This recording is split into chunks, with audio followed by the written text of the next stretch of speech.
Okay, so we're recording. I want to welcome everybody to the 8th annual Hudson Valley Value Added Grain School. This is a webinar today rather than a meeting. So you're just going to see the faces of the panelists, but we'll be able to have questions and answers. I think at the end of the presentations, we can do that. You can put your questions in the Q&A box rather than in the chat box. And I'll try to keep track of that and bring up the questions. Our first speaker, oh, and I forgot to put up our, well, forgot to put up our introductory slide with our agenda, but so I'll tell you what the agenda is going to be. We're going to first hear from Richard Kroll from Penn State University, who is the Food and Safety Quality Extension Educator, and the Food Safety Modernization Act and COVID has been keeping him very busy lately. Then we'll hear from Cynthia James.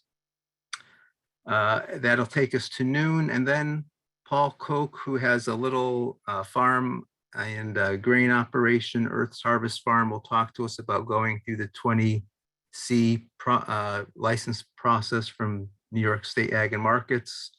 We'll break for lunch. And then after lunch, I'm going to give a link for folks that need to register for pesticide credits. You'll need to sign in. And then at the end of the afternoon, I'll give you a link for you to sign out. Our afternoon talks, I'll mention at that time, but it'll be about rodent management and insect management. So with that, Richard, why don't you share your screen and take it away? All right. Thank you, Aaron. Well, good morning, everyone.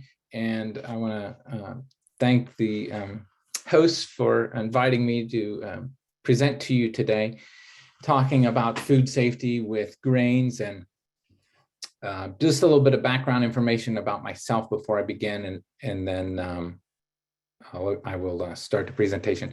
So I work for Penn State Extension, and I'm going on my 22nd year with the university.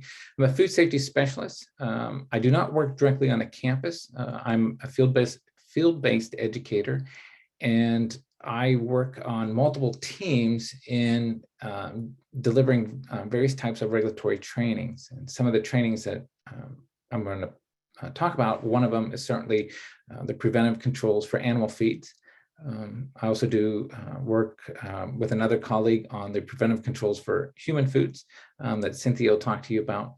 And then I also do the produce safety regulation rules for that training, in addition to our retail regulatory trainings for ServSafe, and then also HACCP for our commercial food processor. So I cover basically from farm to table, all aspects of the food system and components to food safety regulation. So I'm really excited to talk to you about our topic today, particularly on the animal food side. And there might be some carryover of those issues over onto human foods. And certainly that's where Cynthia is going to pick up some additional discussions with food processing. But certainly feel free to put your questions over in the Q&A, and Aaron can either stop me along the way. I'll try to monitor them. Sometimes I'm good at monitoring the questions as I'm going, but other times I may just be plowing through content. But I really want to make this opportunity for you to ask me questions, in regards to anything that you have in this topic. So one of the things I'm going to do before I switch over, I'm going to turn my video off and leave my voice on, and then I'm going to now share you my screen.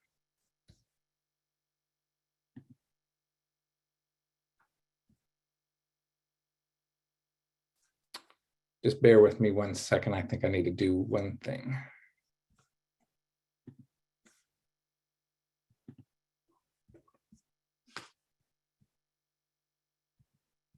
All right, very good. All right, so let's go ahead and get this started. I'll kind of move through these slides with you. Again, here's my information. And my topic for you today is the FSMA for foods and feed grains. And we use this acronym a lot, FSMA, but it really stands for the Food Safety Modernization Act, which came into play back in 2011. And FSMA, for the most part, changed the whole industry in regards to food safety. Basically, from farm to table, every aspect of it was reviewed and changes were made to different aspects of it, particularly those that are under the FDA, or which stands for the Food and Drug, to make changes to the implementation of food safety standards. And out of that came 7 new rules that came into place, one being the produce safety rule, which affects produce growers that are going to wholesale food in for human consumption. That was implemented again to address some of the risk factors, particularly biological hazards that we've seen over the years with the recalls of produce that may be contaminated with, whether it was salmonella or listeria or E. coli. And that rule was put in place to strengthen some of the practices on the farm and to focus on good agricultural practices more, but more importantly, for growers and producers to think about where their risks are today. And then in addition, a change came on the human food side. And so this one was called preventive controls for human foods. And basically what FDA did here was they wanted companies or those food processing companies to be focused on addressing foreseeable risk, things that they hadn't maybe taken in consideration before.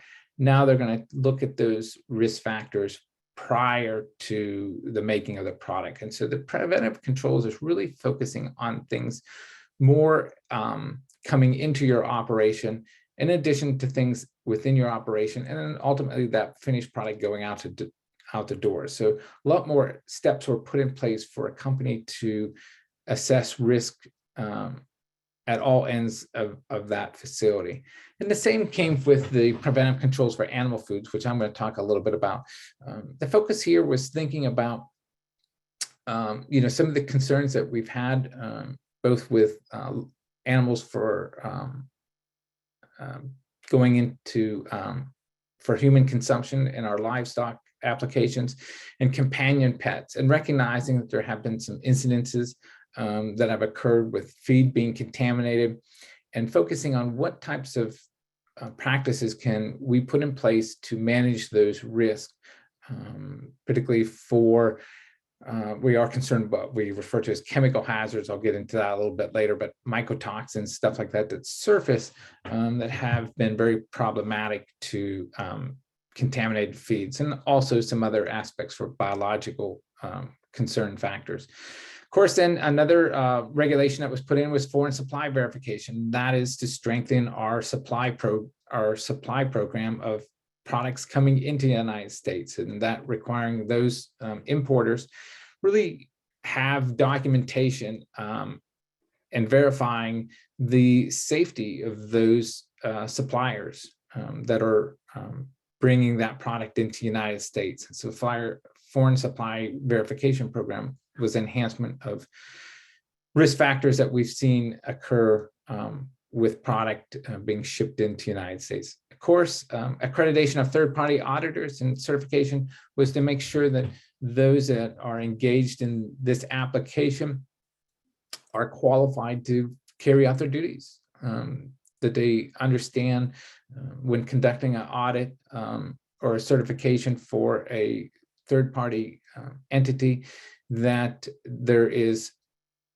credibility to that person's skill set or to that certifying body, that that they're performing in a way that their audits and standards that they're following also take that consideration of the regulations around food safety and into action. Of course, then we have sanitary transportation of human and food. This was put in place looking at our the transportation of product and making sure that we didn't have backhauling of high risk items that could cause cross contamination that we have seen over the years. And so this was really to tighten up that transportation of finished products and raw products, and how those trailers and units have to be cleaned and sanitized for those aspects of it. And then the last one there is intentional contamination and adulteration. This was just strengthening the concern for risk factors that occur, for adulterated foods, or more importantly, the intentional adulteration that may be caused by an unknown actor or actor within a food or animal feed facility. So I'm going to talk about the animal feeds and foods regulations. And for those of you that have not had an opportunity to look at this, and you, let's say, for example, you're a farmer or a grower and you have been thinking about, I want to make, I want to mill my own grains. I want to, sell various processed items off my farm. This is where you really need to go in and see how the regulation is being applied to farms. And so as I go through this, I'm going to talk about some of these different aspects. But it is the Code of Federal Regulations, or CFR, Title 21.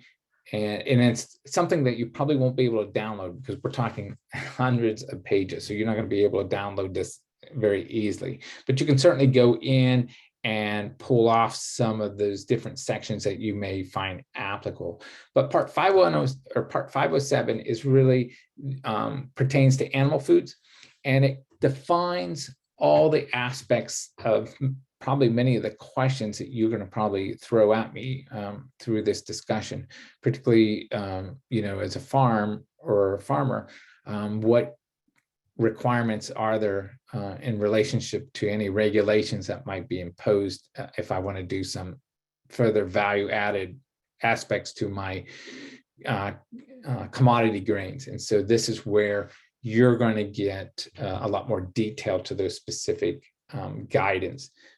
And so there's different subparts, and I'll be talking about a couple of these more in detail, particularly subpart B, which is the current good manufacturing practices. Subpart C, briefly talking about the hazard analysis and preventive controls. Some of this may be applicable to you, but from what I received in some of the questions that Christian sent to me was that this may not be applicable to many on the call. Of course, then we'll briefly talk about withdrawal qualified facility exemption, supply chain program, and record keeping.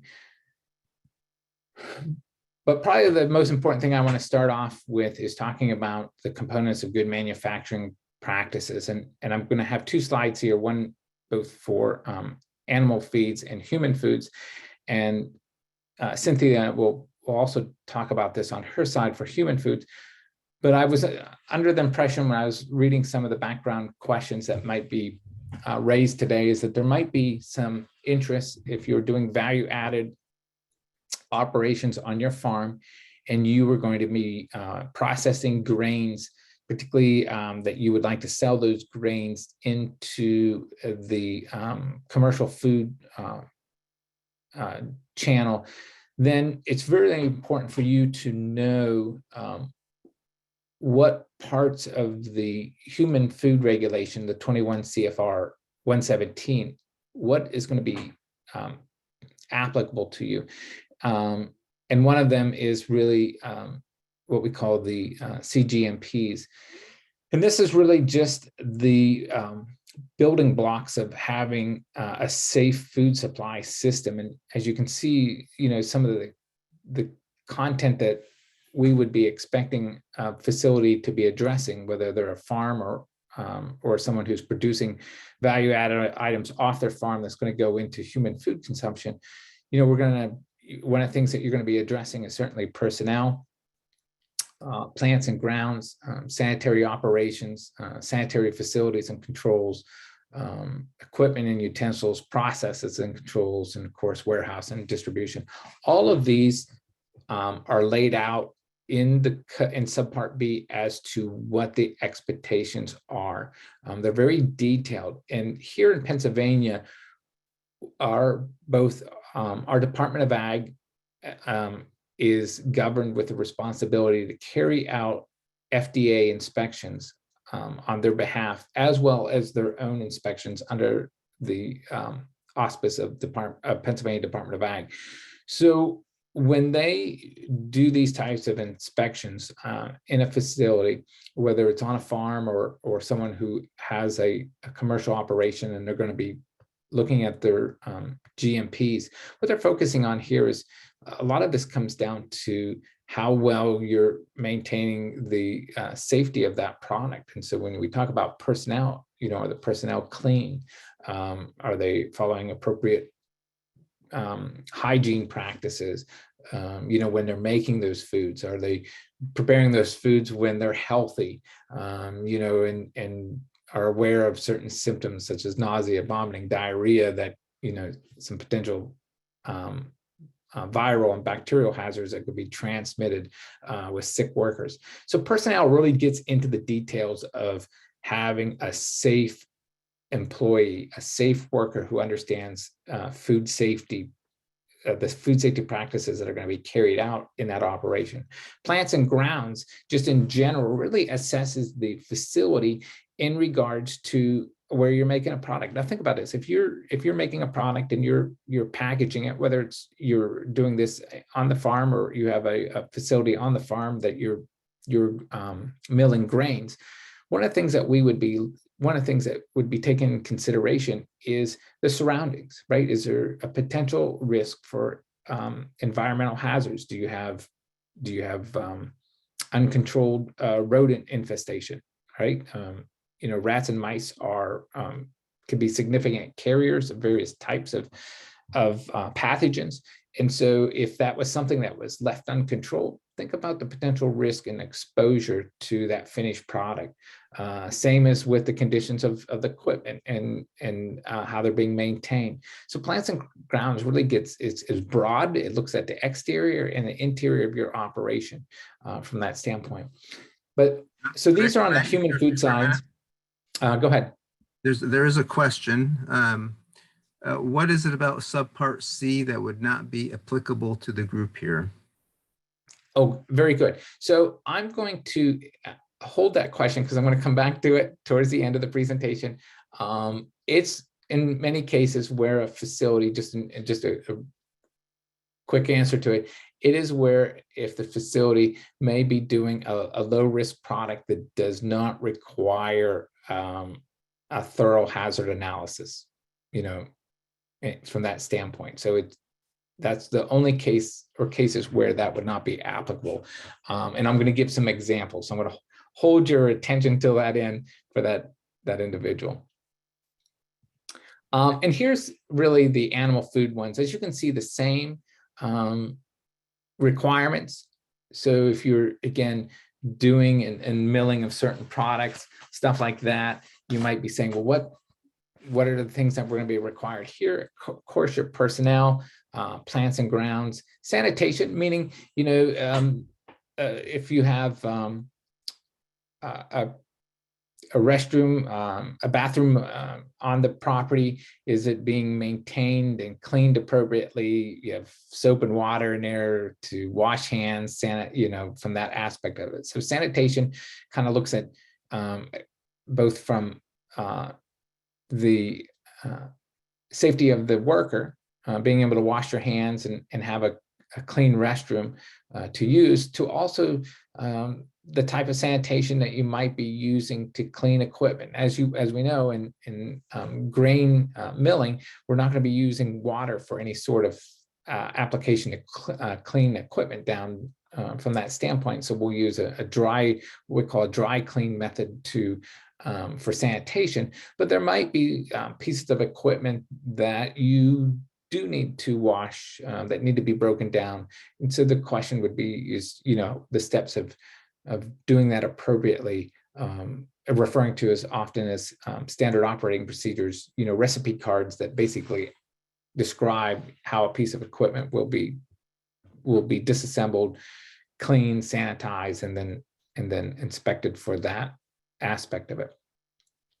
Water supply and plumbing, of course, if you're here, we again make sure that the water would be in many cases have zero total coliform or potable, depending on each agency's requirements or municipality requirements, or local ordinances may have that described out a little bit differently, but we certainly want to make sure that the water itself would not be a source for any biological hazards that could be disseminated with that contamination. Equipment and utensils, things that we look at here is just to make sure that, if you're using equipment to move feed around, move grains around, we recognize that they are raw agricultural commodities for the most part. And so, it's making sure the equipment's in good repair. There's not a risk there that equipment could further contaminate that product while it's coming in contact with it. So that's one of the things that when we look at on a farm operation is just making sure that, again, the equipment and utensils don't pose a risk for any further additional contamination in that finished product from that standpoint. Another part that would be looked at in general is just your plant operations. What are you, how are you making your product? For example, if you're grinding or milling oats into oat flour, how is that being done in that operation from both a hygienic aspect of it, to protect the integrity of it, but just, the steps that you're going through to do that procedure. And then we also look at, the holding and distribution. If we're going to put that product on as we bag it, let's say you're doing 2-pound bags of buckwheat flour or 1-pound bags of buckwheat flour, and you're milling this down and you're packaging it to be sold for a retail application or direct farm or on the farm direct sales application. How you're packaging and holding that product and maintaining the integrity of it while you're holding it. So it's not being at risk for any further contamination from rodents or any other contamination that could occur from chemicals or any other risk factor that could come in contact with it. On the finished side, it could pose a human health risk. So as you can see, the GMPs are really broad, but they're designed for farmers that fall under the regulation of Subpart B to really take in consideration all the steps that are necessary to produce a safe product. And it is comprehensive. And sometimes when we see a break where sometimes maybe somebody lets something go a little bit, that can come back to be a huge risk factor for them. And particularly in many cases, it can result even into warning letters being issued by that regulatory agency because the risk factor is not being managed.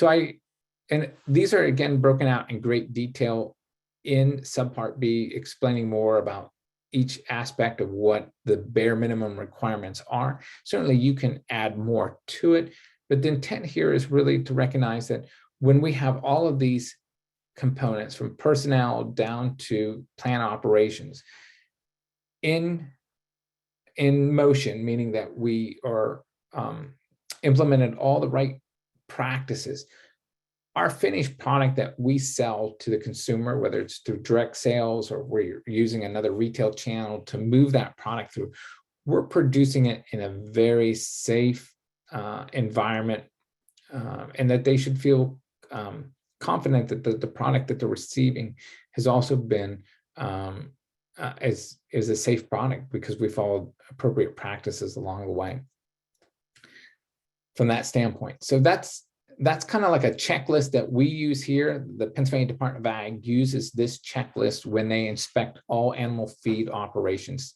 here in the Commonwealth. They will go through each one of these categories with them. And then the checklist gets very specific as to, what they're doing, both in training and implementing practices around those categories to make sure that they're not a risk for any operations. I will share with you, I have a small plant that I work with that does, I mentioned buckwheat flour, does buckwheat along with animal grains, but they have a separate silo for the buckwheat flour and a really old grinder that's basically been there from the day that the facility was built. So it's almost 100 years old. And so this kind of falls under plant operations, and they just recently received an inspection from FDA. And they don't do a lot of buckwheat flour sales, so it probably represents about 2% of their total sales. So it's not a big market that they do it because of the customer base that likes that value-added product that they make. But under plant operations, they got a warning letter, a 483 warning letter from FDA, in which upon inspection, they just found some items. One item was that there was a pesticide product, agent that was over in the same room where their mixing ingredients were. And so even though they knew that was there and they didn't have any intentions that they would think that would be a problem, I'm not sure. I just saw my screen pause for a second. Yeah, it did, but maybe that's just your computer going to sleep. I don't know. Let me see.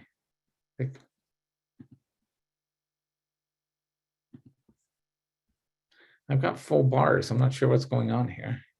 Let me see.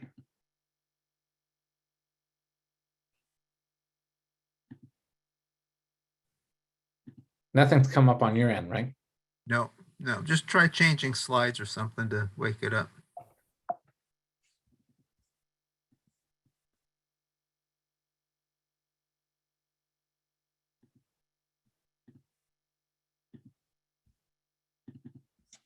Trying to get the thing there.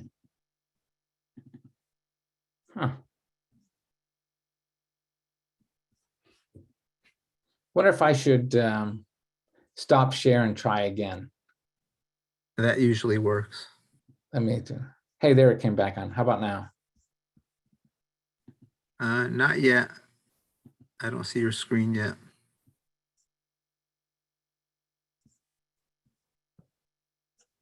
Let's see, where were we?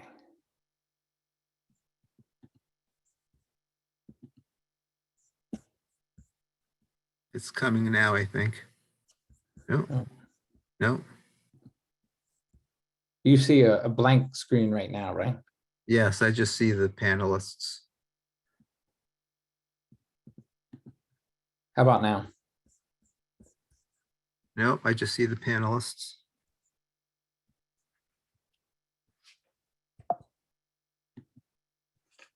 All right, I got my PowerPoint up, but I wonder what's.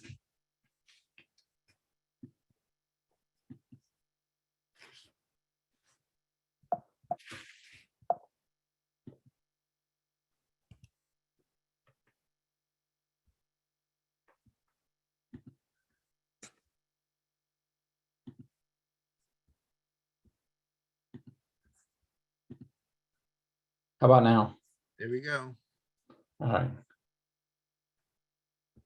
Sorry about that. I'm not sure what was the first time that's ever happened. Okay. So I was just telling you, let me put this back into this 483s that was issued in this small feed mill. And so what happened was under their plant operations, they had a insecticide that was stored there, and upon FDA inspection, they found it. And so the processor, the small family-run feed mill, had a hard time understanding why they were getting a warning letter. And it's really about the way that the FDA inspector reminded them. They said, you know that this product's there, but in our mind, we consider it a hazard. There's that potential risk that chemical agent could leak, could get tipped over. you have it in your room here where you have other ingredients, other food ingredients and feed animal products that you're putting in various rations.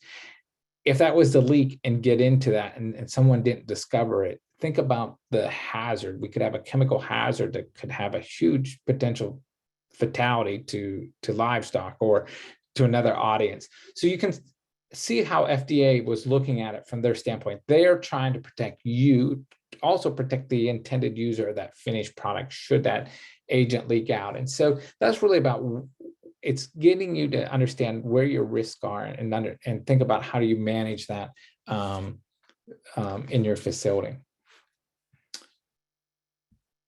Okay, so how does FSMA, I can't read this now because my thing is up here blocking it, but so the question is, how does FSMA apply to me, if I sell products off my farm? Well, it really depends on who the target audience is for my product. And this is in a regulation. You will need to really read that definition of what a farm is. FDA has various regulations for making and selling human and or animal foods. And facilities that manufacture or process or pack or hold human foods, for example, those operations are going to fall under the human food guidance, which is 117 from that standpoint.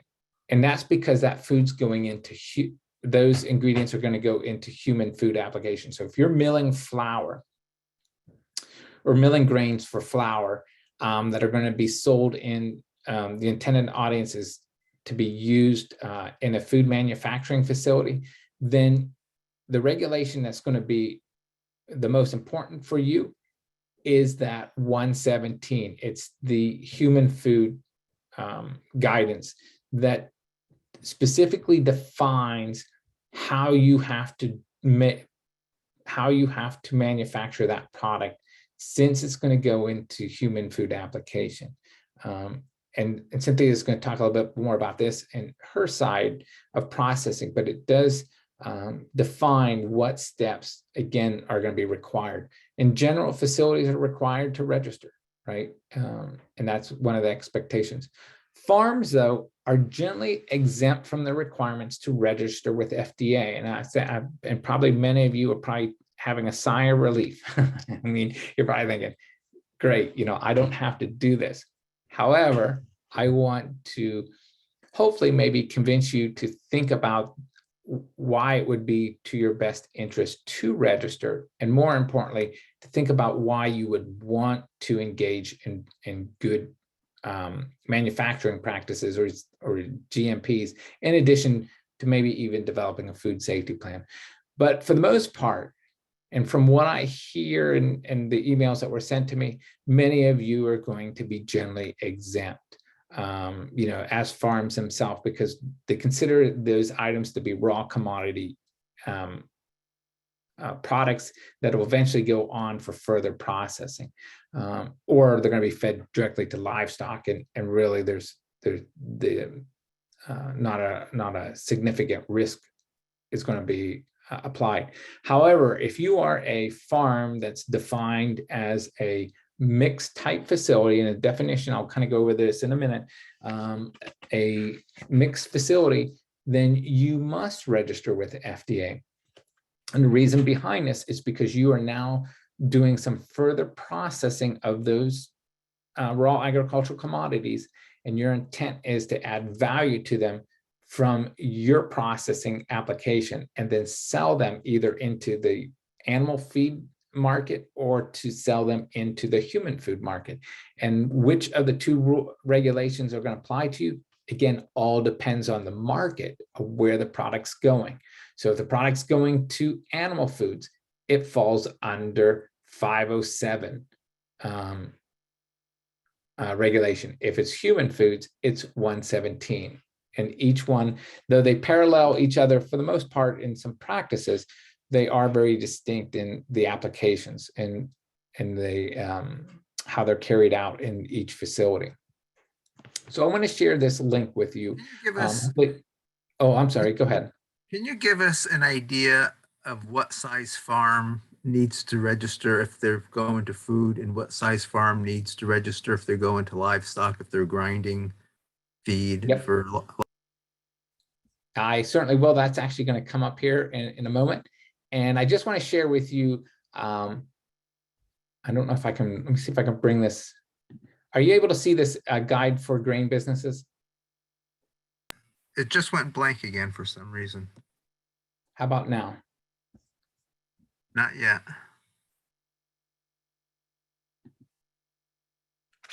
I may have jinxed you with my question. You may have. Anybody able to see that? Not It's yet. huh? Not yet. Wonder why? Because I have it, because I'm sharing my screen.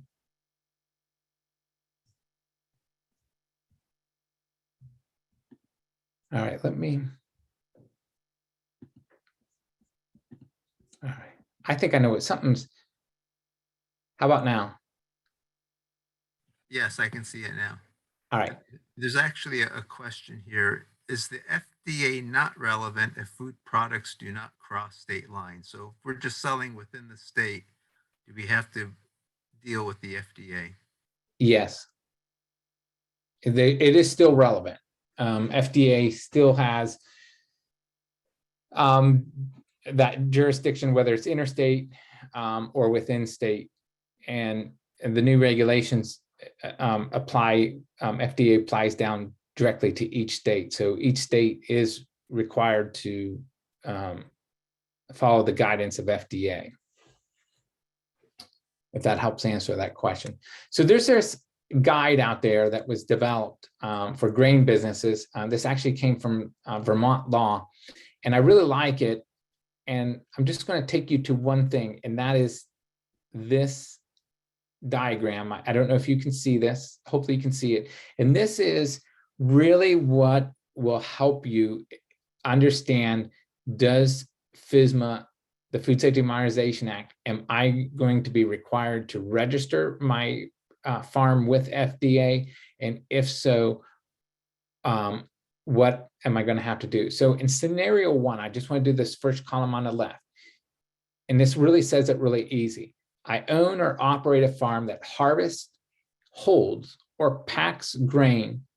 I'm not doing any further processing. You're just combining the oats and you're putting them in a grain bin to store and potentially sell. Then you are likely exempt as a primary production farm. Again, there is a definition that FDA has that you will need to look at in 507 of the regulation. Now, if we come over to scenario two, it says, I own or operate a farm or other business that harvests or holds or packs grain. Again, I'm not doing any process.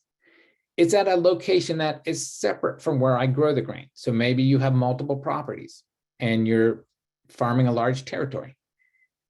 The next part of this is, do you alone or together with other farmers grow the majority of the grains harvested, held or packed, and have a majority or more than 50% ownership? So if you're in a co-op and you have the co-op owns more than 50% of that product, how it's grown, where it's harvested, and where it's going to be held or packed, then you are again likely exempt as secondary activities on a farm.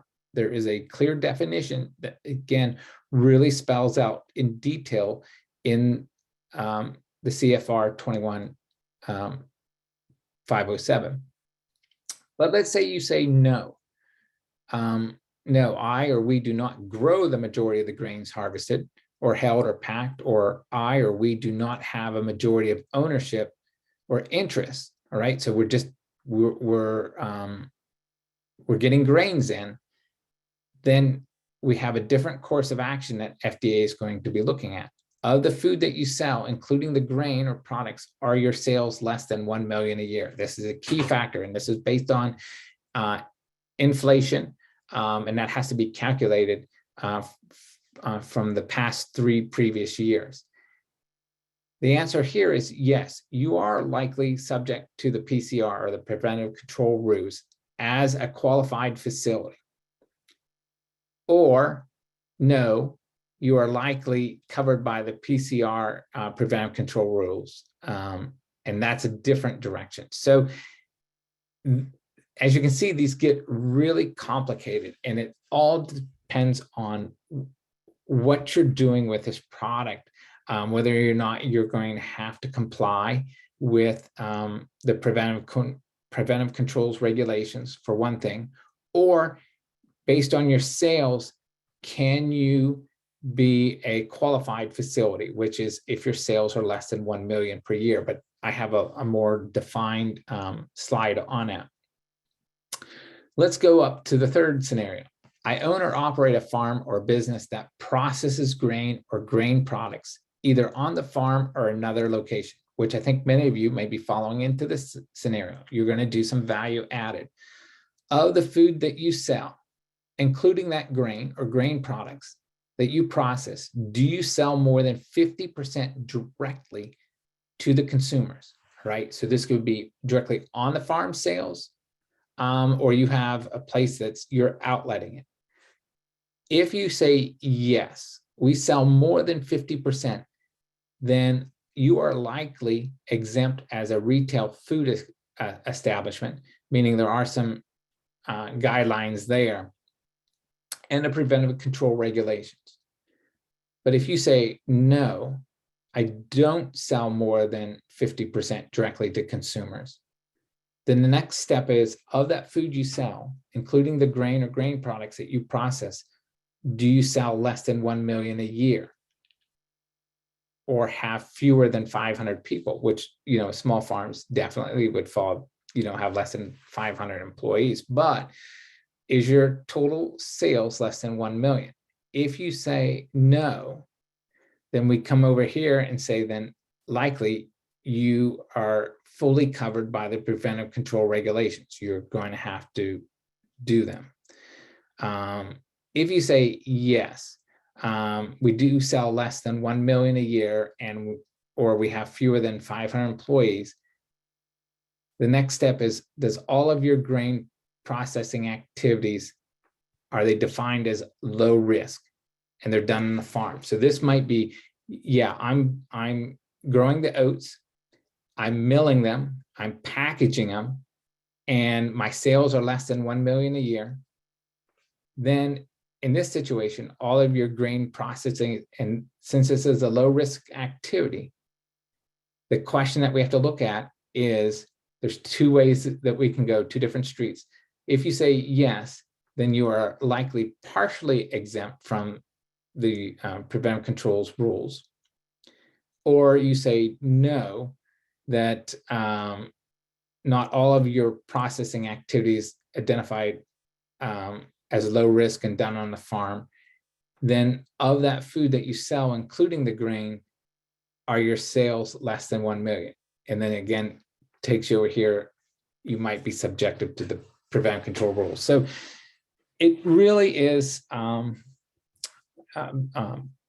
complicated, because you have to think about all of these aspects. I really like this flow diagram that Vermont put out. I will make this link available to you. It is really a good step-by-step to walk you through that process, to help you understand each of those levels, to see, am I required to be in compliance with FSMA? And that will help you determine the next steps that you have to do. So I'm going to go back into my PowerPoint presentation here. Richard, can I interrupt you again for a couple questions? Yes. And also, we have got about 10, 15 minutes left. Okay. So one question was, if they're grinding grain that's going to go to a distillery, so it's not like a retail outlet, but how does that play in? There is no regulations under the FSMA for that aspect of it, because those are managed differently. So it would not fall under the animal food regulations. or even really human foods to the most part because of the distillery aspect of it. Okay, and there's a couple But it's not to say that the distillery wouldn't have some questions. So it's really what I'm going to kind of lead here to the next one. So many of you might be saying, well, can I be exempt? Are there exemptions? Yes. Okay. It's what's called a qualified facility. And I put the two side by side so you can see what's required under a human foods and what's required under animal foods. To qualify here, what's required as a very small farm, you have is a definition of less than 2.5 million in total sales, or your food sales averaging less than 500,000 per year during the last 3 years, and your sales to qualified end users must exceed sales to others. So they're really looking at it that you have direct sales to to customer base versus online sales and other aspects. So it's to qualified end users. Like if your sales were in other different segments, some went into industry or food application or other segments, then that could possibly take you out of being a qualified facility. But one of the things that you will see is that even though that you would be exempt from doing the hazard analysis or what we call the preventive control requirements, you still have to have GMPs. And as I mentioned earlier, GMPs really are the building blocks of identifying, potential hazards, or identifying and addressing, the risk factors that we see in our operation. So that's a qualified facility. What is, again, the 507? This is identified for the farms, and I'm just going to move through this based on time here a little bit. So looking at the farms and the preventive controls, make sure your operation meets the regulatory definition of a farm. Consider the range of your activities you conduct and the location of where these activities are carried out. Very important. This will determine how much or what part of the FSMA regulation is going to impact you. Processing grains is not part of a farm definition. And limited exceptions include the following: packaging and labeling small quantities of whole grains directly to consumers. You're bagging oats without any further milling, whole oats, and you're bagging them up and selling them a customer or to a farmer, or there's people that just come and buy the bags of oats off you. This is part of that limited exception, not a high risk application. But if you're doing any additional processing steps, you're taking those oats and you're now milling them down and you're making flour, oat flour. You've now moved over to what's called a mixed type facility. And this is where you may be subjected to the FSMA regulations, what things that you're going to have to do. What about if you don't have a farm, but you harvest these crops? Well, we call these secondary activity farms, and majority of the grain that is cleaned, dehulled, or stored must come from a farm or multiple farms or cooperatives that have majority ownership. So again, you might belong into a co-op, and that co-op is bringing everybody's ingredients in together. If they have the majority of ownership in it, then they may be exempt again as a qualified operation because of what they're doing with those raw agricultural commodities. The facilities and the preventive control rules, just real quick, here's the farm mix types. And this defines small or very small farms may qualify for certain exemptions under the preventive control rules for low risk processing. Farms that do low risk processing, but also engage in other processings not identified as low risk, are not eligible for exemption and would be subjective. So two things here. One is example of low risk processing. You're milling grains, baking bread from milled grain products. You're flaking oats. You're making popcorn, making a trail mix from a grain product such as oat flakes. That is considered low risk. And so that may, for the most part, exempt you from having to do a hazard analysis aspect for your operation, but it would not exempt you from the GMPs. Still have to have the GMPs in place in your operation. But as the other line bullet there, farms that do low risk processing, but also engage in other processing, this is really going to be about what you're making there, which then could kick you over into more of the preventive controls regulations. Now, all facilities to comply with the preventive control regulations, including mixed type facilities doing low risk processing on a farm and storage, must, one, register as a food facility with FDA, right? So all facilities need to register. Secondly, all facilities must follow subpart A, which is employee training and food safety, and implement the CGMPs, which is in that subpart B, and then records would be required, which is in subpart F. Those would be the requirements for all facilities. For qualified facilities, which many of you are going to fall into here, to comply with the preventive control regulations, all facilities, including mixed type facilities doing low risk processing on a farm and storage, must, one, we want you to register with FDA. You'll see that second bullet, submit a biannual attestation. What does this mean? In order for you to qualify as a facility, you must provide FDA with your financial documentation showing that you are below that threshold for annual sales, going back 3 years and adjusting for inflation going forward. That is a requirement to still stay under the qualified facilities. It is about your total income and sales. You still have to engage in following employee training requirements around food safety. And then you notice you have to have CGMPs in place. That's that checklist. That's what the New York Department of Ag does on those inspections, is are you following good GMP practices at your facilities? And then record keeping requirements, which again, follow back to subpart B. So a farm mixed type facility that conducts processing beyond what is identified as a low risk activity may qualify as a facility and may not be subjective to the preventive control rule requirements. So what we're saying here is you might be doing a specific activity that doesn't require you to go any further as a qualified facility because it's considered low risk. Again, just making of the flour is considered a low risk activity. But if you're doing other aspects to it, then that changes, will be subjective to evaluation, and it may kick you over into what we call doing a hazard analysis for your operation.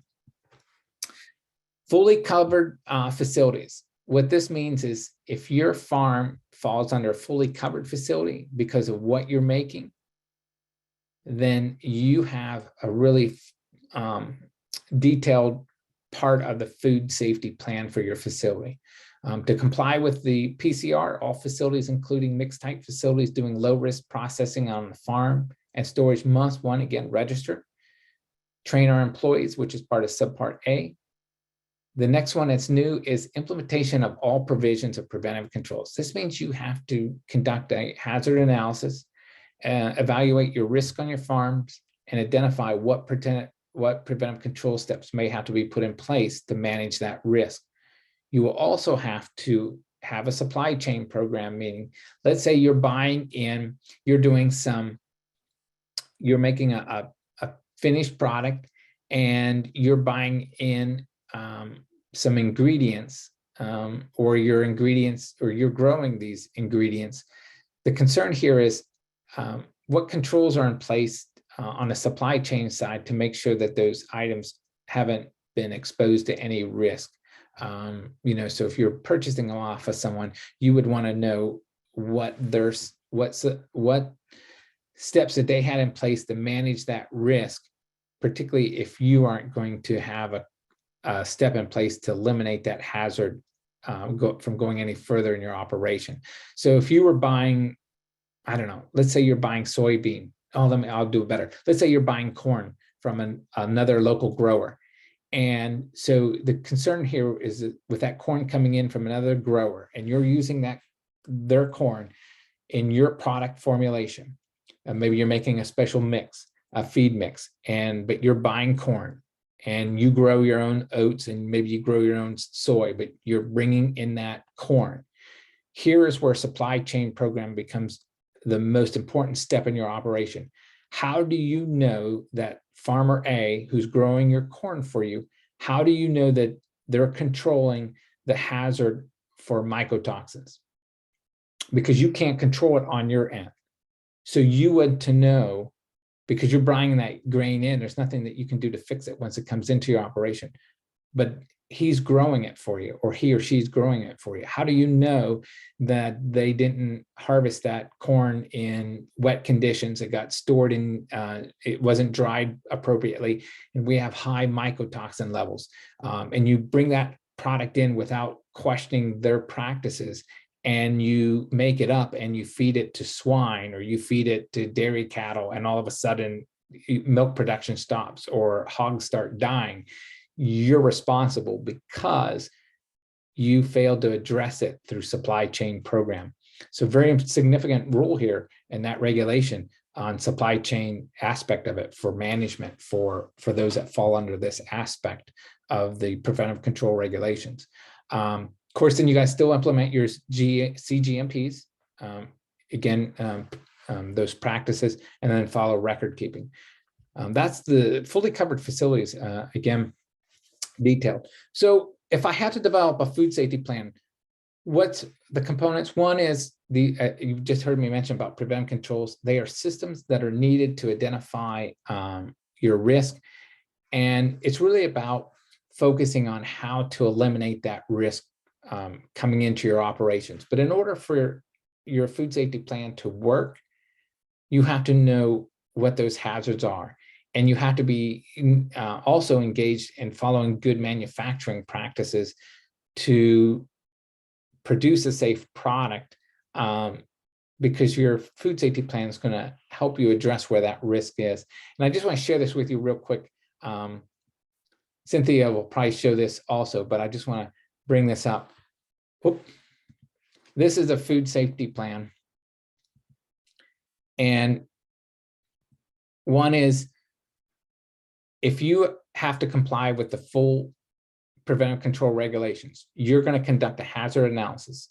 And a hazard analysis would identify what potential risk is coming into your operation. So let me take you back to that last scenario. I'm making an animal feed, and I'm buying corn coming in from my neighbor. My hazard analysis tells me that there is a risk for mycotoxins. That mycotoxins has shown to be very detrimental to livestock species. How am I going to control that risk? I'm going to control it in this situation. I'm going to use supply chain program. And what I'm going to focus on there is I'm going to require testing of that shelled corn coming in. I'm going to be testing for mycotoxins, and I'm going to reject those orders or those product coming in if it exceeds a certain parts per million of mycotoxins or any other chemical toxins that could be potentially in that grain. Because if you don't, then your finished product going out poses a risk and certainly a hazard to the livestock species. So you can see what the preventive control rule was meant to do. It was meant for you to think about where your risk is, that's that hazard analysis, and then you have an arsenal of different ways to control it. But in animal feeds, we really do it through supply chain, and we can use sanitation depending if you're making dog food, but for the most part, it's really about process control or supply chain. And of course, then you have to have a recall if contaminated product got out there and made somebody sick. You have to have a way to track all that information, track that product down and bring that back. I know there's a lot of information I'm dumping on you in a short period of time, but for most of you, you really need to go to the code of Federal Registry there, CFR 21, Title 21, 507, and read the definition of a farm. And if you're going to apply for a qualified facility, read the steps that you have to do to apply for a qualified facility, and that you meet those requirements to be able to maintain that. But I'll just leave you with one lasting statement here. Even if you feel that you are going to be a qualified facility and you're exempt from most of this, don't overlook the importance of the GMPs. I think that they are significant, and one really wants to make sure that we're doing our best in how we grow those crops, how we process them, if they're going to be value added from that standpoint.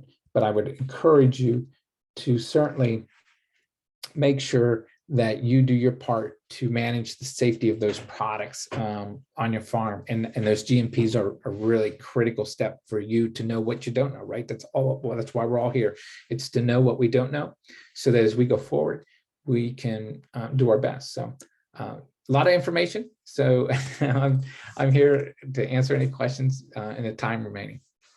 Okay, Richard, thank you very much. It is a complicated issue, and you've brought it down to where we can understand it quite well. There's a couple questions, and Cynthia, while you're getting your PowerPoint up, why don't we just answer a couple of these questions? Okay. So one of them is what counts as processing? Grain cleaning, screening, and gravity cleaning, and does dehulling, does that count as processing? Not in that aspect of it. So again, there's a full definition in the hauling and so forth, screening, that's considered still part of the natural aspect of the raw agricultural commodity from that standpoint. And so just think about those steps really haven't altered the product. It's when you alter the product and you go to that next, the next process of it. When you take it from a commodity to a feed or to a food, then you're processing. Correct. That is correct. Okay.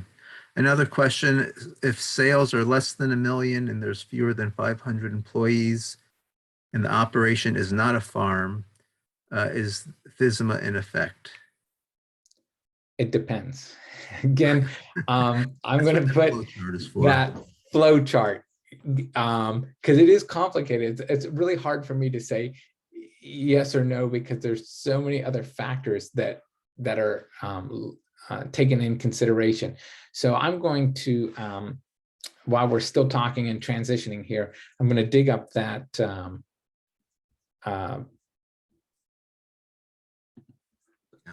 link, and I'm going to post it here in the chat. Yeah, and it's a really good flow chart. I mean, it's a really, really good. What I think I'll have you do, Richard, is once Cynthia starts, maybe you can answer the rest of the questions in the Q&A, and there's a couple questions in the chat. So let me just introduce Cynthia James. She's an extension support specialist at Cornell's Food Venture Center on Cornell Agritech's campus in Geneva, New York. The Food Venture Center works with thousands of businesses to validate value-added products for safety and stability through lab testing, consultations, and development of formal documents that are essential for both state and federal regulatory agencies. The Food Venture Center also provides training for manufacturers in food safety for processing and preservation, as well as regulatory requirements. Over the past 2 years, Cynthia has also managed the development and release of the Food Venture Center's new online eCornell certificate program for food product development, which walks interested food innovators through the process of bringing a new food product to market, from ideation, from the idea to scaling up for commercialization. The program covers important topics like regulatory requirements, food safety and quality, and processing and packaging options. The course is online, available The course is currently available for online enrollment. So that sounds pretty exciting, actually. With that, Cynthia, I'll let you take it away. Okay, great. Thanks, Erin. And Richard, that was a great presentation. And I think my presentation is going to kind of just springboard right off of what you said. I think, at the end, I'm going to reiterate a bit of the FSMA requirements that you went over, and hopefully that might help to kind of solidify some of this information as related to preventive controls for human foods. But let me go ahead and just share my screen.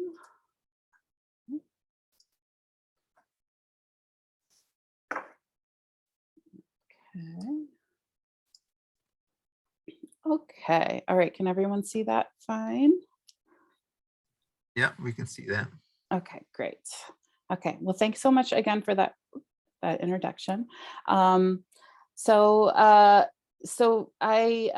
as Erin mentioned, I do work at the Cornell Food Venture Center, and mostly we work with people who are developing value-added products and definitely help to review them for safety and stability in the market. So hopefully this is going to be helpful, especially if you as a grain producer are thinking about, developing a value-added product, or you're in the process.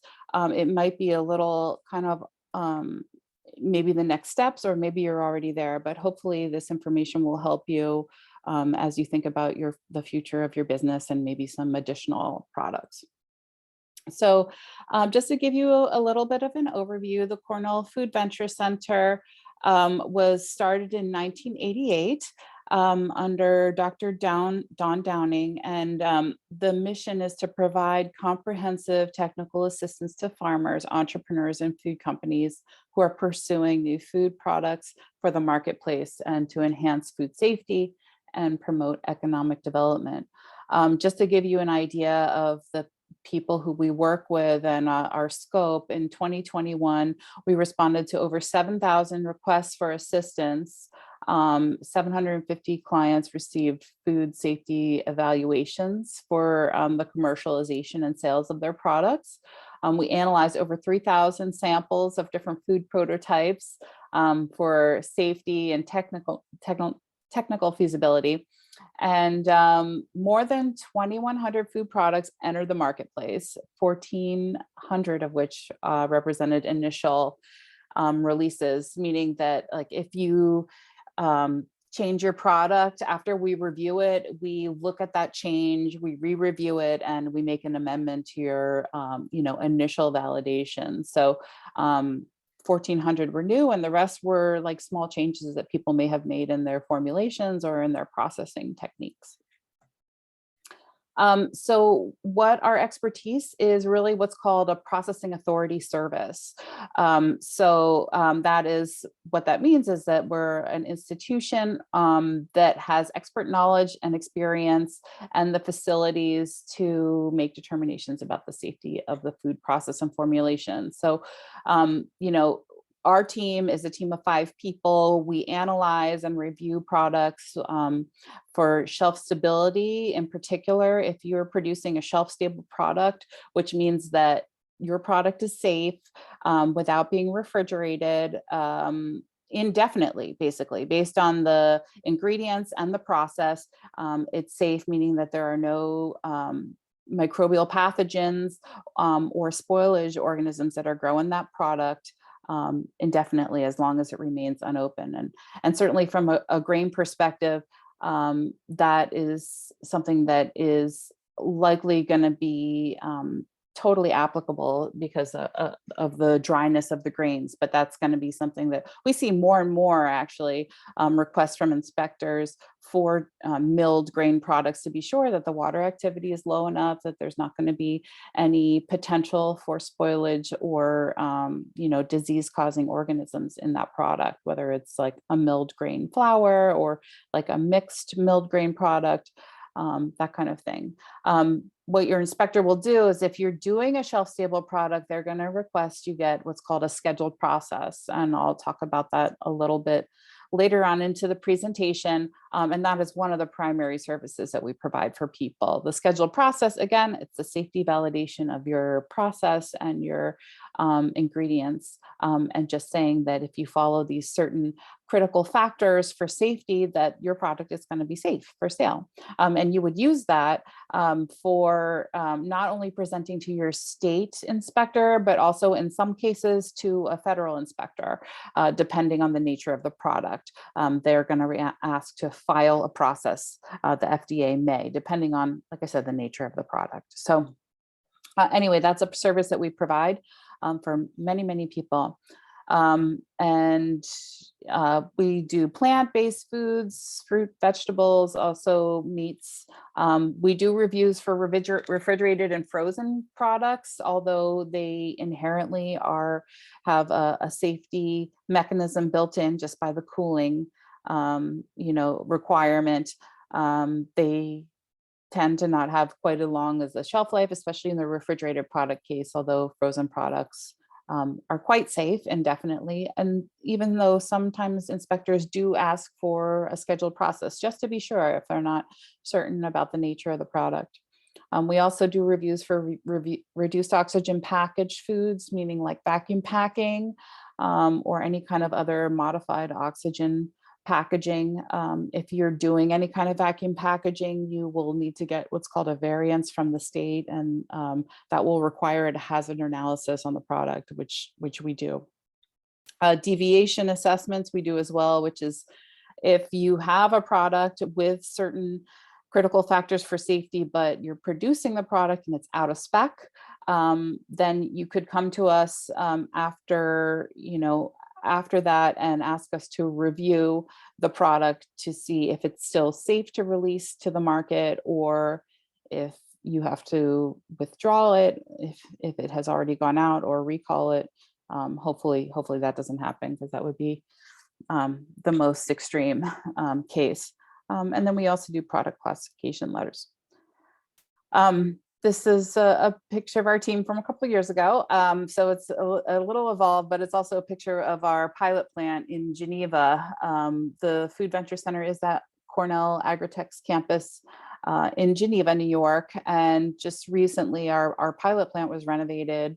And it's an amazing space where small manufacturers can come and basically experiment with different kinds of equipment, especially if they're going from like a benchtop model to a commercialization scale, and they're not really sure what type of equipment would be best for their process, for the safety, for the quality of their product. We have a lot of different things to experiment with, as well as technical support with our pilot plant staff. So it's really an excellent resource, and it's pretty reasonable as far as renting it out on an hourly or daily basis.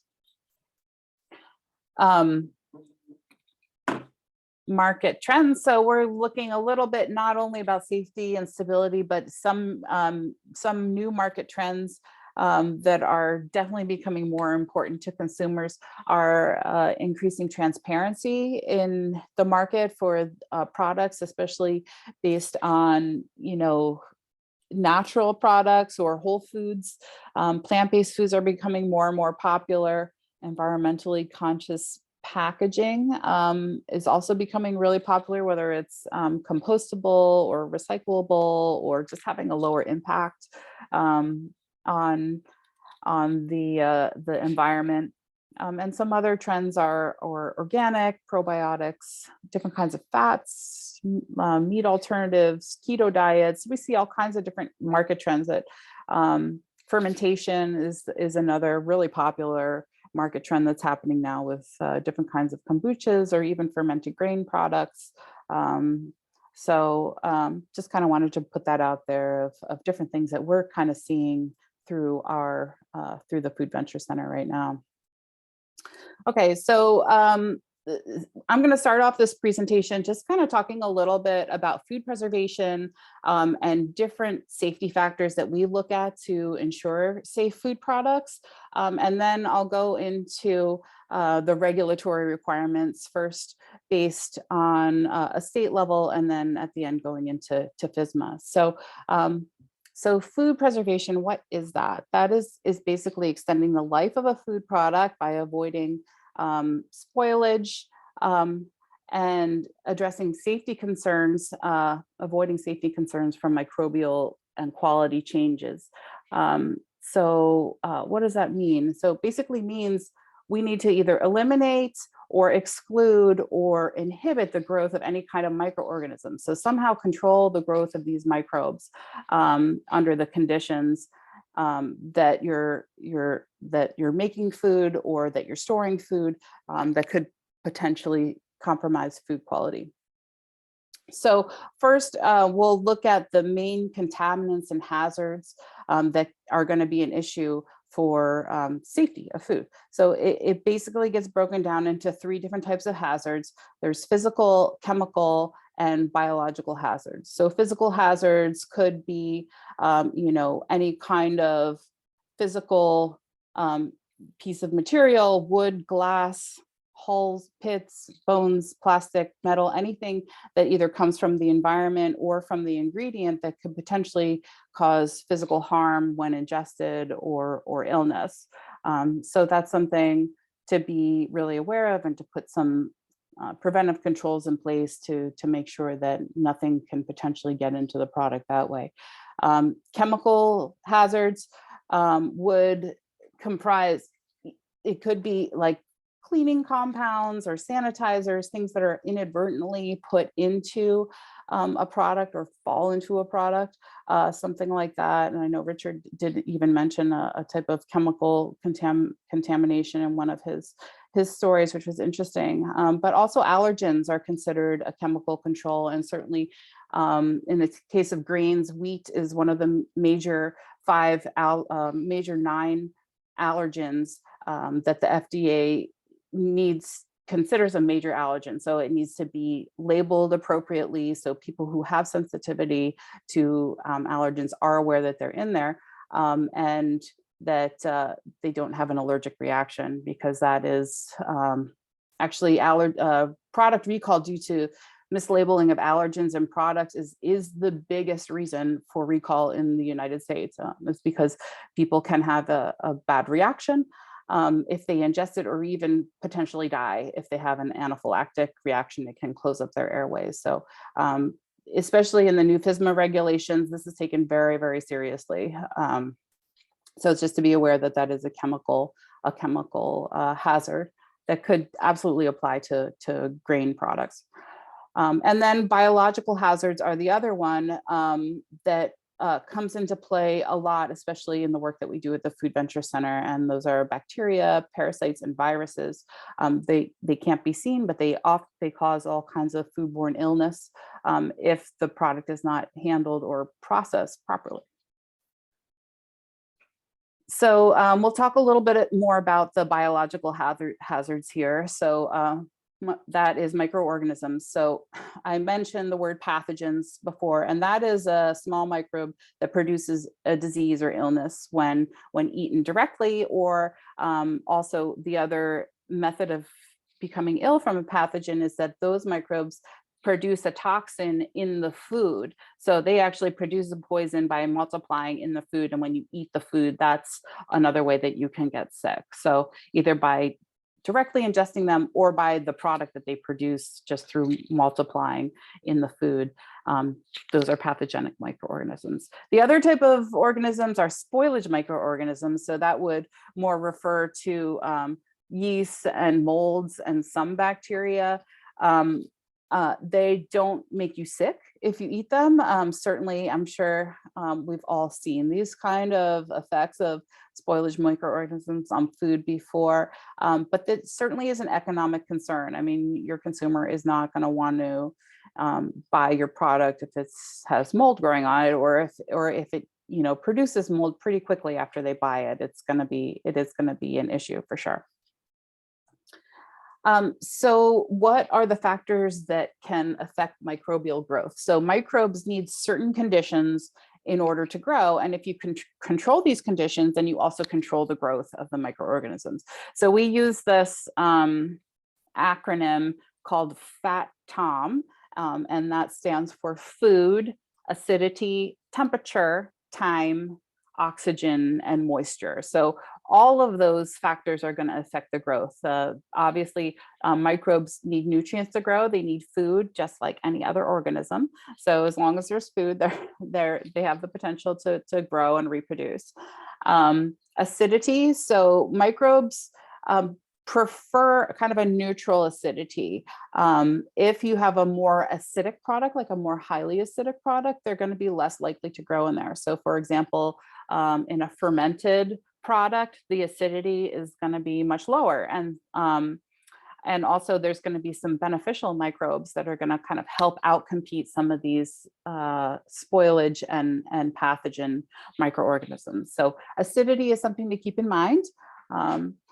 Temperature is also really important. So microbes grow best at this sort of room temperature, this ambient temperature, 70 to 120.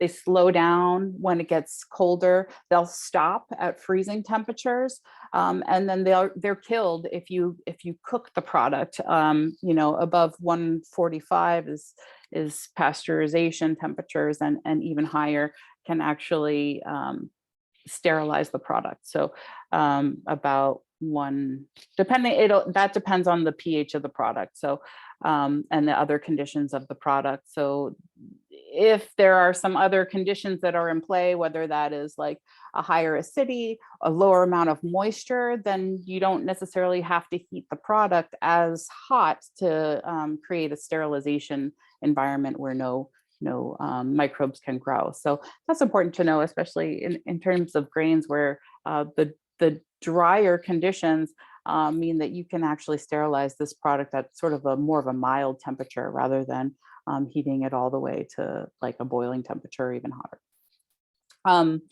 So time is also a factor. The longer that the product is or the environment is in this temperature danger zone, the more organisms are going to grow in there. So that's something to keep in mind. Oxygen, some organisms require oxygen for growth and others require no oxygen. So like one of the most dangerous pathogens, Clostridium botulinum, that causes botulism, actually grows in a condition that without oxygen, and then also in a low acid condition. So you never know, like sometimes this is something just to be aware of for sure. Any kind of product, you have to be aware of the conditions, of the qualities of your product, and what kind of pathogens can potentially grow in there that could make people sick. And then moisture. So organisms definitely need water to survive. So if there's no water, then there's not going to be any microbial growth. So I'm going to go into that a little bit more, each one of these just a little bit more. So when we look at food products, they all have a regulatory food product classification, and especially for safety and stability. I talked a little bit about acidity, but also water activity. So a product can be classified as an acid food, meaning that it's like naturally acid. Something like fruits, like apples, pears, berries, those kinds of things are naturally acid. So they would be considered an acid food and therefore lower risk because, as we said, my pathogens don't really like to grow in more acidic environments. Other classifications can be considered acidified. So that is when you have a low acid food product and you add acid to it to create that lower pH condition. So for example, pickles would be a really good example of an acidified food product. The cucumbers are a low acid product, but when the vinegar is added to them, that changes the pH level, makes them acidified, makes them more safe, but still a little more of a risk than a naturally acid food. So that type of product the process would need to be filed with the FDA because they're going to want to make sure that everything you're doing is making sure that that product maintains its acidity level to prevent any potential pathogens from growing in there, especially that Clostridium botulinum, which I mentioned earlier.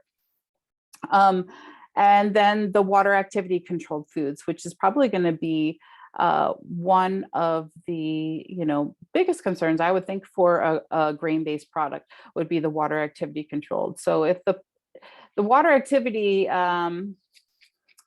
I'll go into that in the next slide, actually, about what that actually means and how that measures. But each one of these classifications is really going to have implications for how the product is stored safely, how to best process and package this product based on and different regulations and different trainings that are going to be required for each one of these classifications, just to ensure the safety of the product and the safety of public safety, public health.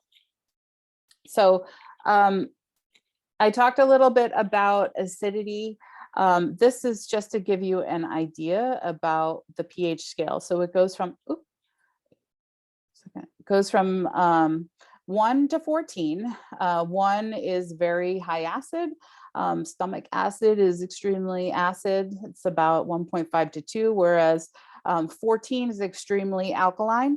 And, just as potentially dangerous, to eat, actually.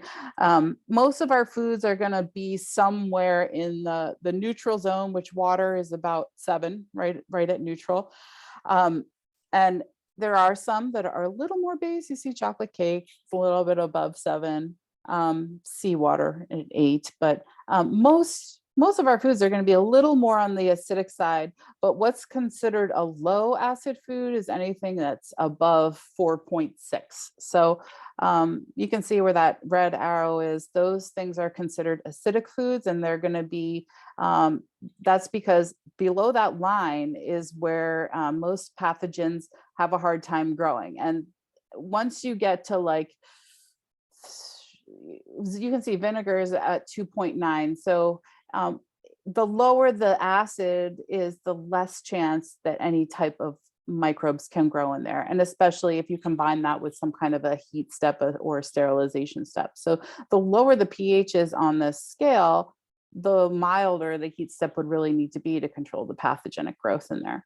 The higher it is on the scale, the more intense the processing would need to be. So, if we look at something like just onions here, or I want to say like some kind of vegetables like green beans would be sort of similar to where lettuce is on here.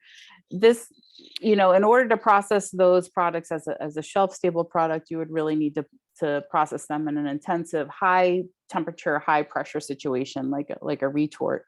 Whereas you can make something like applesauce at home or in your commercial kitchen and use a very mild treatment, a hot fill treatment to create a shelf stable product in there. So you can make products more acidic by adding acids, as I mentioned: citric acid, malic acid, tartaric acid, acetic acid, which is in vinegar. And then fermentation is another way that naturally produces acid just through the process of making them. So then we'll talk also about water activity, and I mentioned that, I keep mentioning it earlier, but basically what water activity is the free water in a product that's available for microbial growth. So as I said, microbes need water to grow. So but it's different from moisture. When you're talking about baked goods, for sure, you're going to see moisture in those products, and that moisture is going to be available for microbial growth. But water activity can also apply to baked goods, but they can also apply to liquid goods that maybe have, if a product has a lot of humectants in there or dissolved solids like salt and sugar, that will bind to the water, and all of a sudden it creates a different kind of molecule that makes it no longer available for microbial growth. So something like soy sauce, it looks very liquid, but because of the amount of salt in there, it actually has quite a low water activity. So the water activity scale goes from 0 to 1, 1 being water and 0 being like sand or something. It's very, very low. And so anything that has a 0.6 measurement or lower is going to be deemed basically extremely safe, like nothing can grow in there at all. If it's, you can see here, the molds will start to grow at 0.75. Staph, which is a pathogen, Staphylococcus aureus, grows at 0.85. So that is a point, like if your product has a water activity of 0.85 to like 0.91, and it's water activity controlled for safety, the FDA is going to want to know about it, because again, that's going to be a little bit higher risk, and you do have to implement a commercial sterilization step to make sure that nothing will survive or grow. So Staphylococcus yeast grow a little bit higher water activity. Clostridium botulinum, that grows at a water activity of above 0.93. And again, it prefers no oxygen and ambient temperatures. So that's something that we definitely look out for. And for us, like, we wouldn't approve a product as shelf stable if it's controlled for water activity and the water activity measures above 0.91.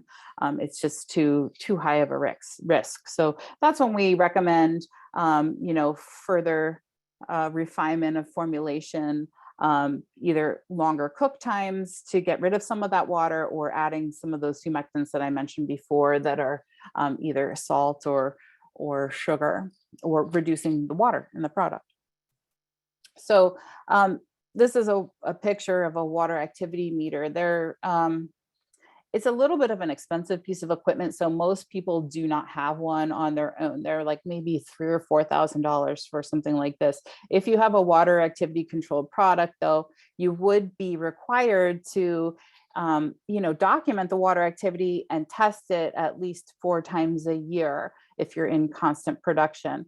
But this is one of the things that we do at our lab in Geneva. We do water activity tests, quarterly water activity tests for all kinds of manufacturers, and then it's like a $25 test. So if your product does rely on water activity, it just seems a lot easier to send it off to a lab and get that done, since it doesn't have to be done every single time you have a batch done. If your product relies on pH, then we recommend that people get a pH meter, because that actually does need to be tested with every batch, and it's a much more affordable piece of monitoring equipment. It could, you can get a pretty effective pH meter for a couple $100, $200 to $300, something like that. So with water activity, just to kind of give you an idea, as I mentioned, that below 0.6 water activity measurement, no microorganisms can grow in there, but below 0.85, no harmful organisms can grow, and it is safe when using pasteurization. So you saw, like before, some yeasts can grow above that, but they're not going to be harmful. It's more going to be a spoilage issue. Some examples of water activity controlled foods are dried fruits, crackers, cookies, salted fish, fudge, because of that high sugar content. Same with honey, it's very similar. Oil products also are going to be water activity controlled, and popcorn, quite dry. So I mentioned, in passing, that one way to control these microbes is by heating. Temperature is one of the easiest and primary ways to kill pathogens and spoilage microorganisms. Refrigeration will slow down the growth, and freezing stops them altogether. So holding products at ambient temperatures is going to encourage growth. And as I mentioned before, with the time, the longer they're held at that room temperature, the more potential microorganisms can be growing in there. So it's something to definitely be aware of, considering the other qualities of your product. Okay, so how do we determine the safety of a product? We look at the critical factors of a product. So critical factors are really based on, the food classification, how high risk it is, the different characteristics, the formulation, the processing parameters, the packaging and distribution conditions and the expected shelf life. So all of these things, if you're manufacturing a product, you really need to keep written records to make sure that you document that you are meeting these critical factors to mitigate any potential risk for public health and food safety in your product. That's something that your inspector is definitely going to want to see. And oftentimes the FDA, based on the preventive controls for human foods rule, this is going to be essential. So some of these critical factors could be a cook step or heat process. It could be the cooling regime. So if you have a low acid product that's, refrigerated, or you would want to, for sure, cool that product, to refrigerated temperatures within a specific window of time. It's usually 6 hours from hot to refrigerated temperatures. So like 2 hours to get from 130 to 70, and then another 4 to get from 70 to 41. But that's going to be essential, again, just to make sure that it doesn't stay in that kind of dangerous temperature danger zone, is what we'll call it, for too long to allow for microbial growth.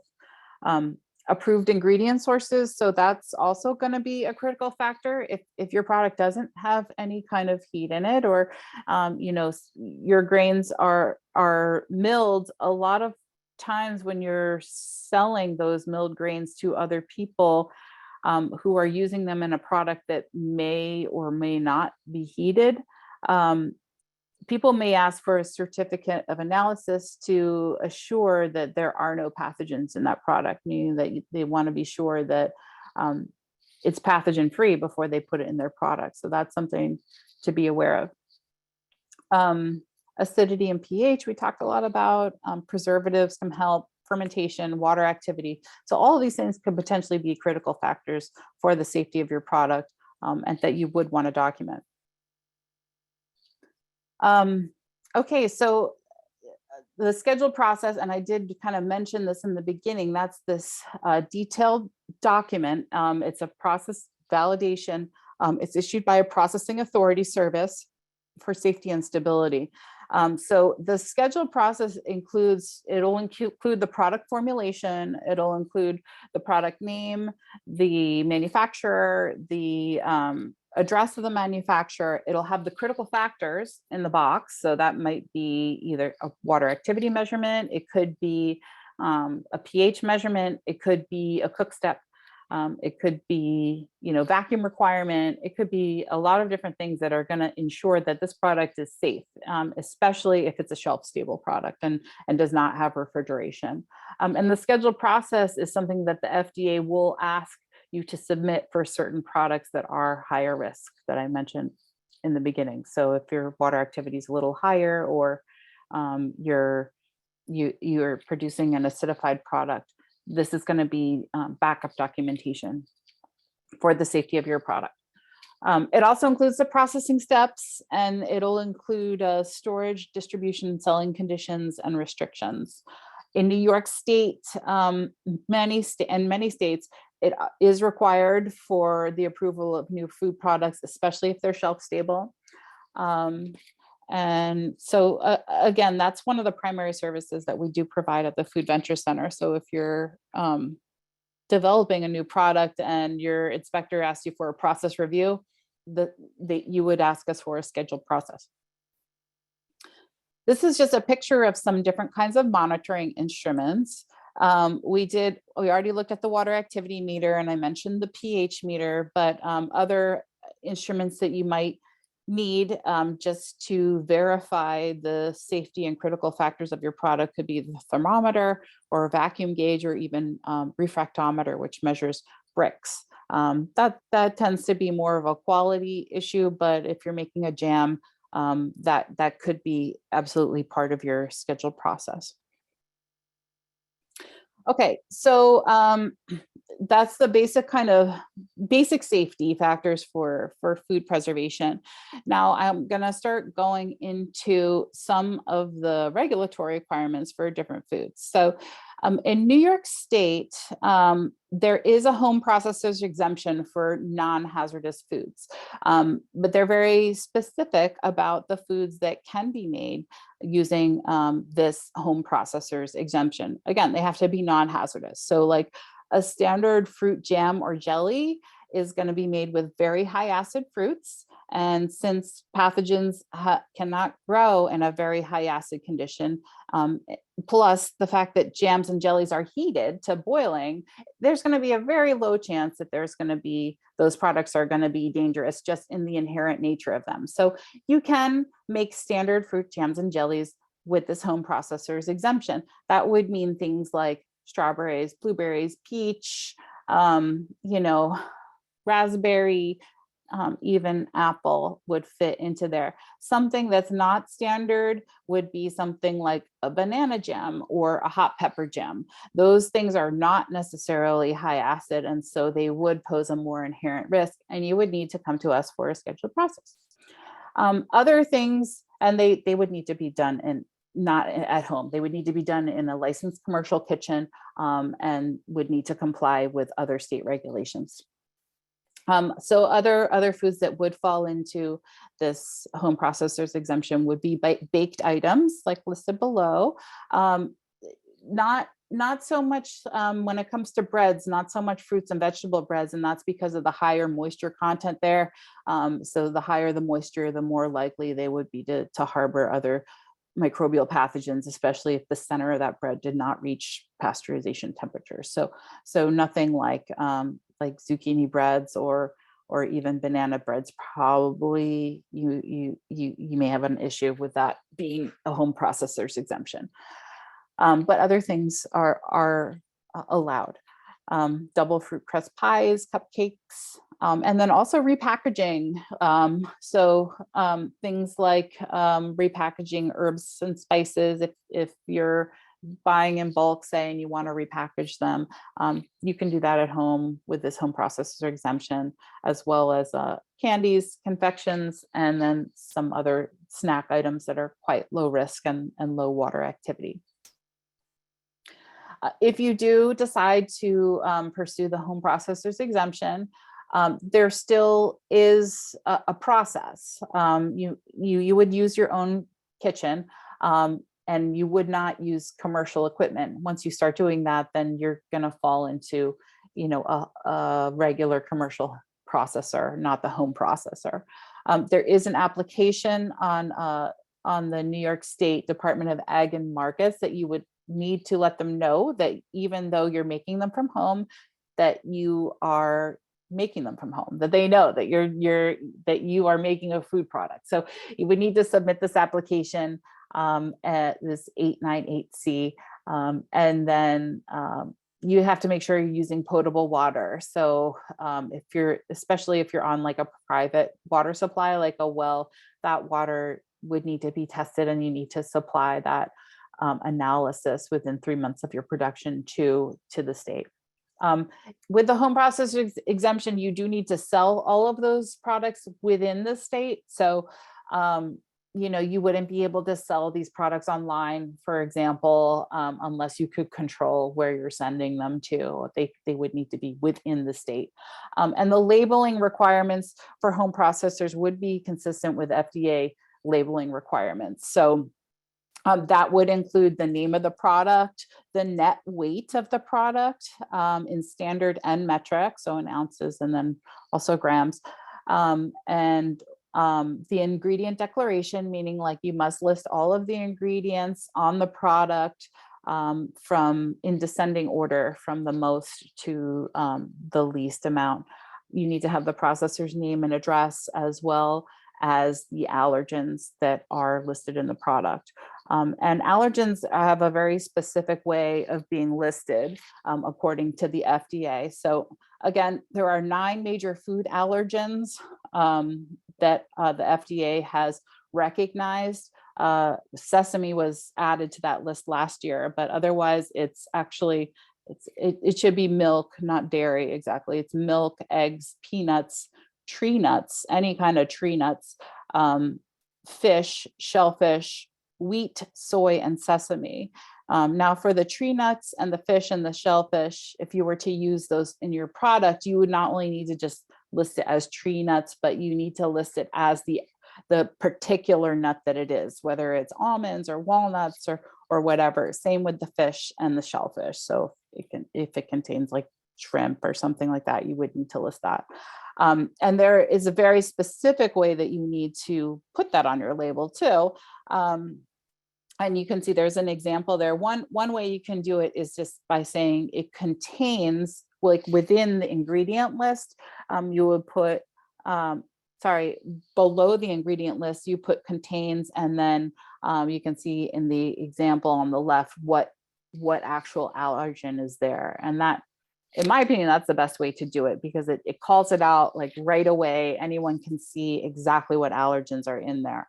And you would want to make sure that, I think the biggest thing that people fall into problems with is, if they have in the ingredients flour, then they need to say contains wheat in the allergen information. So it may not be 100% obvious that that allergen is in there. Same with, there's some, products like whey that you might have in your ingredients. Well, milk would be the allergen there. So it's important to kind of call out those specific allergens from the ingredients, even when they're not in the common name. So the other way to do that is by listing the common name of the allergen right behind the ingredient. So if you had, say, flour, then you would list in parentheses wheat right behind that. So that is the other way to do it. If you don't fall into the home processors exemption, then you would fall under the New York State Department of Ag and Markets as a food processor. And pretty much they regulate just about all foods that are made in the state. And anything that goes beyond like a regular harvest cut is going to be considered a food processor. Or for a 20C license. So that would include grinding up of grains. That would be a 20C license into a milled product. You would need to get the 20C license for that. And again, that's on the New York State Department of Ag and Markets website. If you look under food processing requirements, you can get the application there. It is basically what happens is, as soon as you apply for that license, it's good for 3 years. And as soon as you do that, it alerts the inspector that you're processing a food product. And then they're going to come out to your site and make sure to inspect it and make sure that you are in compliance with all kinds of food safety issues, including FSMA requirements. So exemptions from the 20C license, there are a few. Honey, maple syrup, hops, malt, home processors, slicing cheese at farmers markets, and any kind of facilities that are producing alcohol. They have their own types of regulations. But otherwise, you would need to get the 20C license. And again, like, it would not only fall under the state regulatory requirements, but also under federal or FSMA. So a Food Safety Modernization Act, Richard did a fantastic job really giving an overview of this. So I'm probably going to breeze through some of this, but the whole point of FSMA was really to kind of shift the regulatory focus from responding to events that happen to preventing them before they happen, right? So identifying the hazard, understanding the cause, then putting in your preventive controls, monitoring, reviewing, and adjusting. And so far it seems to be doing a good job for preventing some issues that may have come up before. So this is again an overview of FSMA, and you saw some of these slides in Richard's presentation, but I'm gonna mainly discuss the preventive controls for human foods rule, and not even all of them, but I want to talk a little bit more about good manufacturing practices. Again, he did a great job with that. With the preventive control for animal foods, it's going to be similar. And then a little bit about the modified requirements. and then just some records requirements that fall under FSMA. So, So Cynthia, we have about 10 minutes left. okay, sounds good. Thank you. Oh, okay, I have some animation. Okay, so the good manufacturing practices, again, like I'm not going to go too much into this, but because Richard did such a good job, but it does apply to all food products regulated by the FDA, and they're a prerequisite program. It's basically about the sanitary controls and hygienic, practices of people who are handling foods. Also about, the processing plant conditions, any kind of food distribution, food storage facilities that handle, store, or process FDA regulated food, this would apply to. And the components of current good manufacturing practices very, very briefly, and you've seen this before, it is about personnel conditions, hygienic practices with from hand washing to clothing to jewelry to hair, constraints, and just general practices, ensuring hygienic handling of food, the plant and the grounds. So not only the design of the plant and ensuring, that there's no standing water, that there's no excess debris or vegetation growing around the plant that could potentially harbor pests. All of these things are mainly for ensuring that before the operation even starts producing food, that there's not going to be any sanitary issues or sanitation issues or potential pests in the facility. Equipment and utensils must have good sanitation practices in place, processes and controls, which we talked a lot about with the scheduled process, warehousing, distribution, holding foods, and then defect action levels. So if something happens, something needs to be in place about, what you would do when you would decide to take action and how you would do that. The thing about the CGMPs, according to FSMA, is that anyone who is handling food must receive training in CGMPs, and records must be maintained that document this, document the training, when and where it happened.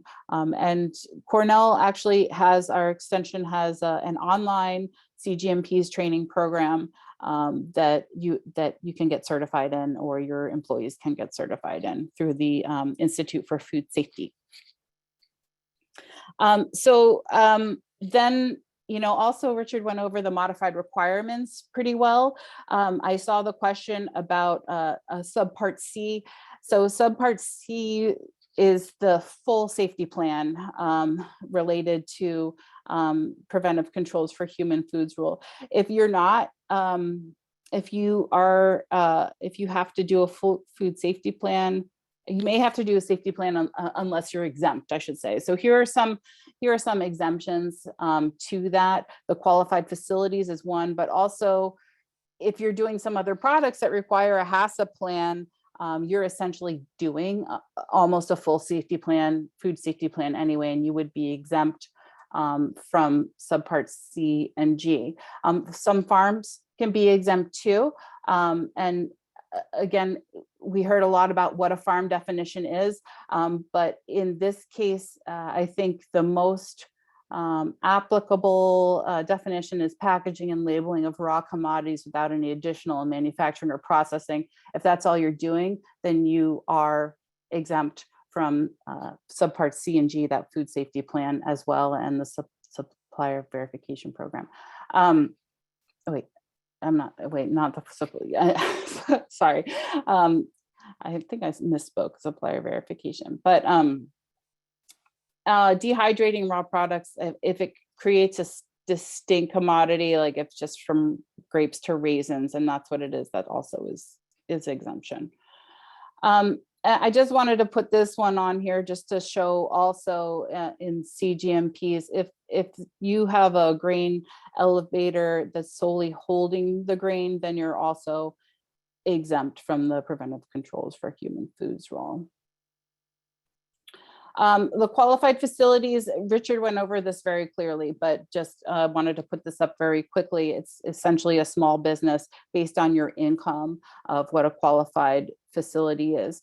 If you do fall into this exemption, either less than $1 million of dollars in annual sales or less than $500,000 in annual gross sales over a 3-year period and sell within the same state or not 275 miles from the facility, you could be considered a qualified facility, but you do need to submit the attestation form to the FDA to show them that you are a qualified facility, that your income does qualify you to be in that category. And also you have to show that you are identifying hazards in some way and implementing preventive controls. So even though you don't have the food safety plan, the full food safety plan, if you have documentation to show what you're doing, including a scheduled process, and that you're complying with other food safety laws, that will be sufficient to show them that you're doing that. Here are some potential documents that would show that. Again, the critical factors, scheduled processes, employee training records, sanitizer concentrations, inspections, allergen declarations, traceability records, lot codes, equipment calibrations, SOPs, financial records. All of these things will help satisfy those requirements for qualified facilities. You do need to keep these records as original true copies or controlled electronic copies so that no one can alter them. They should be taken at the time of the activity that's documented and contain actual values. You can't be like, oh, I remembered that's how that was yesterday. They really need to be done at the time, be detailed, including the name and location of the plant, the date and time of the activity, the product identity, and then the signature of the person performing the activity. So that's the end of my presentation. If there's any questions, I'm happy to address them. I know I didn't give a lot of time in the end here to do that, but. Very good. Thank you very much, Cynthia. There are a few questions. One of them was starting kind of from the bottom. So as far as allergens, would rye and barley be considered allergens that need to be on a label, since they also do contain gluten? Gluten is not actually the allergy. Gluten is like people have sensitivity. So rye and barley would not be considered the allergen if they are processed in the same place where you're processing wheat, that would be something to certainly consider. You would want to make sure that you have a sanitation program in place, that you wouldn't have any potential cross-contact contamination with those grains. Okay. And maybe I'll have you type in answers to these so that we have a record of them, but are there guides that give ballpark water activity ranges for a given moisture percentage in a given product? For example, is there a relatively standard water activity value for 14% moisture in wheat? I would have to look that up. I'm not sure about that. But I could get back to you on that. Do you have any like grain cleaning, milling, sifting, handling equipment at the Food Venture Center? Yeah, there is some actually. There's a few different kinds of mills. I know there's a hammer mill there. There are definitely some kind of milling equipment. We've been doing some, especially hemp seed processing into different kinds of flours and things like that. So. Yeah, I can share the website for the Food Venture Center pilot plan if that would be helpful. Yeah, that would. Okay. I suppose other states have some sort of processing authority service. Yes, they do. Let's see. I think there is a resource that I can share about that. Usually there's not so many. I mean, I would say in this list, I've seen maybe like a dozen throughout the entire country. They're often related or connected with a university. So I know Rutgers, I think, has one in New Jersey. And I think that UC Davis in California has one. There's one in Ohio as well. But a lot of times they also send their customers to us. So we see people from all over the country. And Ruben in the chat gave his email if people have some questions, because he's the food safety manager at Farmer Ground Flour. So if I have to register as like a qualified facility for FSMA, like who do I contact? Yeah, so you would go to the website, actually, FDA website, type in qualified facility attestation, and the form will come up, and you can do it online or you can do a hard copy of it. Very good. Mhm. So it says, well, there's a note in the Q&A for you. I'll let you answer that. Okay, I think that's all the questions, but if you would look through those again and just be sure we have answers and hopefully have a record of it. Yep, no problem. Okay, Paul, are you with us? Yes, I am. Great. I'm gonna share the screen, my screen, with a little PowerPoint from Paul. Paul is with Earth Harvest Farm in Morris, New York. And he and his wife package, make porridges and package pancake mixes and other things with grain. And he's going to talk to us a little bit about his experience and what he does as far as the 20C license. So with that, Paul, I'll let you take it away. Okay, thank you. Hi. Okay, so yeah, briefly, we have a small operation. We began as an organic vegetable farm, I guess in 1995. And it's a small farm, a couple acres of tillable area, I guess. And we would go to farmers markets, and as a value-added thing, we were growing some, we had gotten some, it was Painted Mountain or Hopi Blue corn or one of the corns just to grow. And we played around with the corn and started to make hot cereals using our corn and other grains. We would mix the grains together and grind them. And so initially we were doing it with a home processing exemption. We did it in our home and just brought it to farmers markets to sell. So in 2013, we decided we would try to do something bigger with the grains and kind of move a little bit further away from the vegetables. So we put up a building as a food processing facility. And that was going to allow us to sell our products on a larger scale. We can sell out of state and online with that, without, with getting a food processing facility as opposed to a home processing exemption.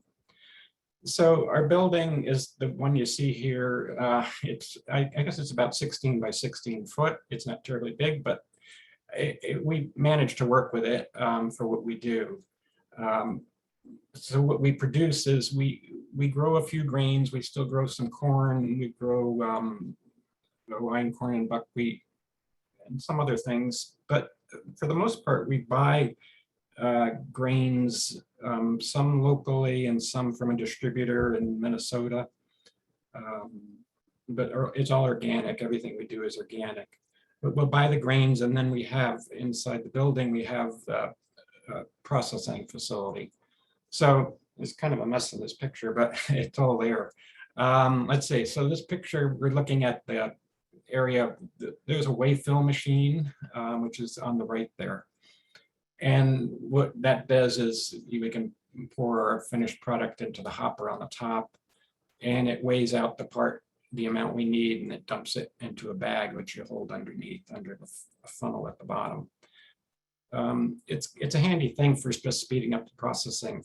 We used to do it by scooping and weighing, but this certainly helps out a lot for getting it measured into bags. We package it in, well, most of what we do is for just retail sale. We aren't a really huge operation. We're not looking to sell 50-pound bags of flour or grain. So what we'll do is package 1.5 pound. I don't see any bags in the picture, but they're or in that picture either. But they're pound and a half, 1.5 pound bag, tin tie bag that we place our product in. That's where most of it goes. We do sell some bulk bags of some things, but yeah, there's no product in those pictures. But that's what we use the machine for. We'll just weigh it out into the bags. There's a heat sealer there. It's a tin type craft paper bag, but it has a poly lining in there, so you can heat seal the bag closed with that. And so the bag becomes pretty airtight at that point, at least. Let's see, just before we move along to other pictures. So we store our grains. Obviously, you saw in the other picture, we have bags of grains that we buy in. So when we open bags, we put them in these, they're food grade pails with a gamma lid. It's a screw-on lid. It has a gasket on it. So it's a pretty airtight lid. That's what you'll see in the blue lid you see is the gamma lid. So the gamma lids just snap onto a normal 5-gallon pail. And again, for our size operation, that's fine. If you're doing huge quantities, obviously 5-gallon pails won't work. Next slide. So yes, so that's that part. And if you look, okay, well, this is as we get, we just got a shipment of grain in, so we're pretty full up here. So we buy grains, we buy a number of different things that we use in our porridge blends. We have rice, brown rice, oats, millet. We also have barley, and we also package some spelt and other things that we grow up too. And for whatever it's worth, again, something special, but in the very foreground on the right is a bag former that I made. Just so these tin tie bags come down and this opens the bag. And what you do is you just pull the bag over that little post that's sticking up there, and it opens the bag. It's a small thing, but it's actually very helpful, because when you're doing hundreds of bags, you don't want to be sticking your hand in every bag to open it up. So it's a handy way to get the bags opened up. Okay, maybe if we can scooch to the green mill side, which is probably the next picture.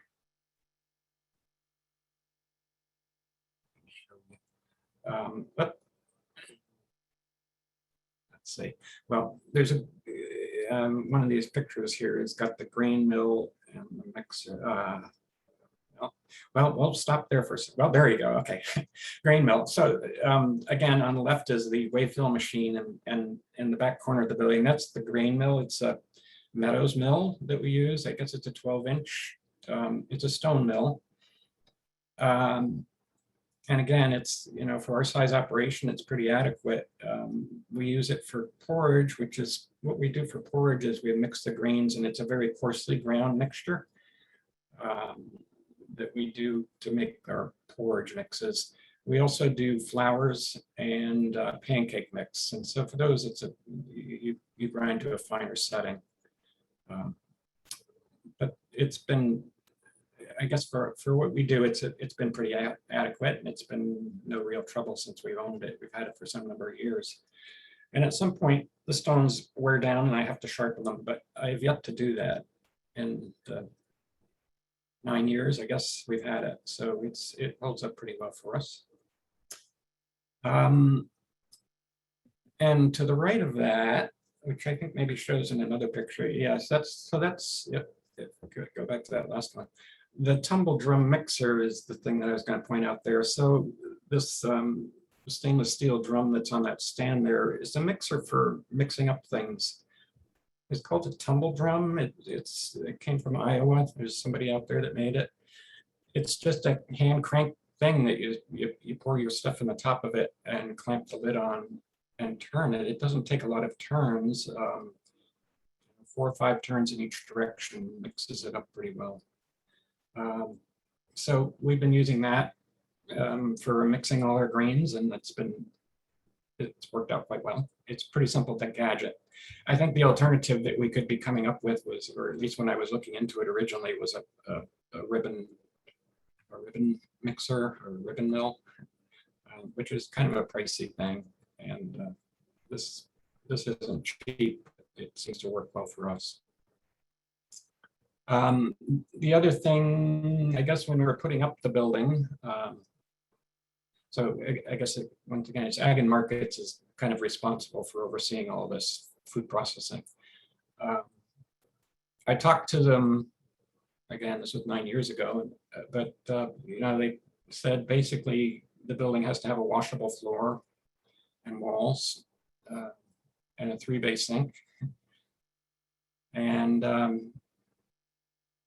weren't an awful lot of specific requirements, but anyway, we did have to get a 3-bay sink, which is back there, and I guess that seems to be everybody needs to have that. Do you use the sink very much? Well, yeah, it's an interesting thing with flour. You don't want to wash things down terribly much. I mean, yeah, the buckets and everything we always rinse out. I use the vacuum quite a lot to clean because you know, using a sponge and mop on the floor just makes a mess. So we do sweep and vacuum a lot more than we would wash, but the buckets and things, I always do wash those out. Yeah, one thing that I think if you're making flour, it's good not to have lots of places for dust to accumulate. Having light fixtures and plugs that are flush mount as opposed to surface mount, you know, you could is probably helpful just to have less places for dust to sit. The building is that we put up just has one window, and I actually put a ventilation fan in the back of it, which you can see probably behind that wave fill machine. And I guess the idea behind the ventilation fan was to keep the dust down, but I stopped using it pretty quickly. It just required it. The dust isn't a huge problem. We kind of keep a lid on things when we grind the grain. And when you turn on the fan, you kind of need to have a door cracked open in order to have airflow, and that didn't seem to be a very good thing. I do try to keep the building tight. I don't like to leave the door open. And so anyway, the fan is up there, but I hardly use it. Yeah, I guess it's the other end of the building there. Did you have anything else you want to point out in these pictures? Yeah, I guess nothing particularly. Let's see. So what was it like to go through the inspection with them? Well, Ag and Markets? Ag and Markets, yeah, I mean, it wasn't bad. I mean, Ag and Markets, technically, I think they're supposed to come every year, but they don't seem to do that. We get visited fairly infrequently. But yeah, I mean, it was pretty simple. It wasn't very difficult. I talked to them on the phone when I first started off and got some information about what to do. And after the building was up, they came out and looked at it and said that was fine. So there were no issues at that point. It's a pretty meticulous building, you know, and so I think they probably have confidence that, you know, you're going to follow procedures and keep stuff clean. Yeah, yeah, it's a pretty straightforward thing. I guess I know you're talking about insect and rodent control, but I guess I would mention I'm really concerned about mice and rats and things getting in the building. And so I think in my experience, the area that you have to be most concerned about is along the foundation. I don't think they go crawling up the walls and roof looking for holes all over the place, but if there's anything down along the foundation, I think that they'll try to get through. So it got like wire lath, like a 1 foot wide strip of it that runs all along the foundation where the wood meets the foundation on the ground. And it's been very effective. I have not had any issues with rodents, so I'm really happy with that because having rats especially is really bad. Yeah. And I also don't have a lot of places for insects to get in. I mean, the door closes, the windows are closed, and basically I think exclusion is the biggest thing I do to keep all these things out. occasionally we get a bag or something that comes in that may have insects in it, and I can't do much about that, although the distributor I have now has been really good, and I haven't had that problem. I used to use a different distributor, and we used to have difficulties with insects and things in the grain that came to us. Yeah. At the end of the meeting today, I'm going to talk a couple of minutes about using carbon dioxide. And I think for, small operations, it might be a good method to control those infestations that are brought onto the farm. So, any questions? People want to add any questions to the Q&A or to the chat? I'm going to stop sharing.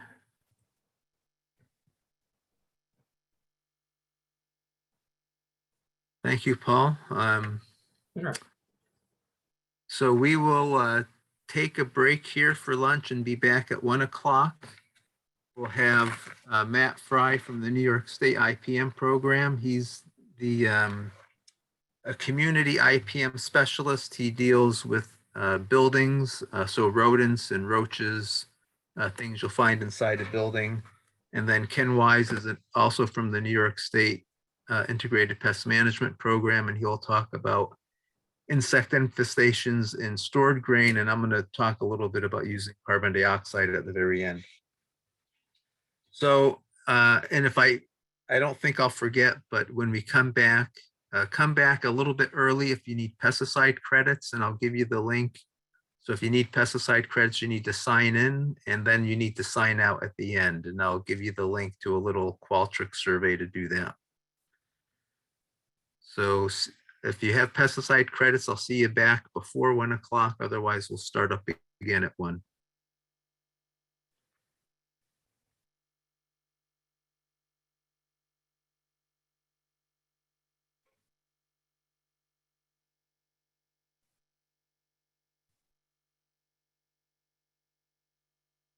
Concepts that apply to structures and buildings will also apply to farm locations and grain processing facilities.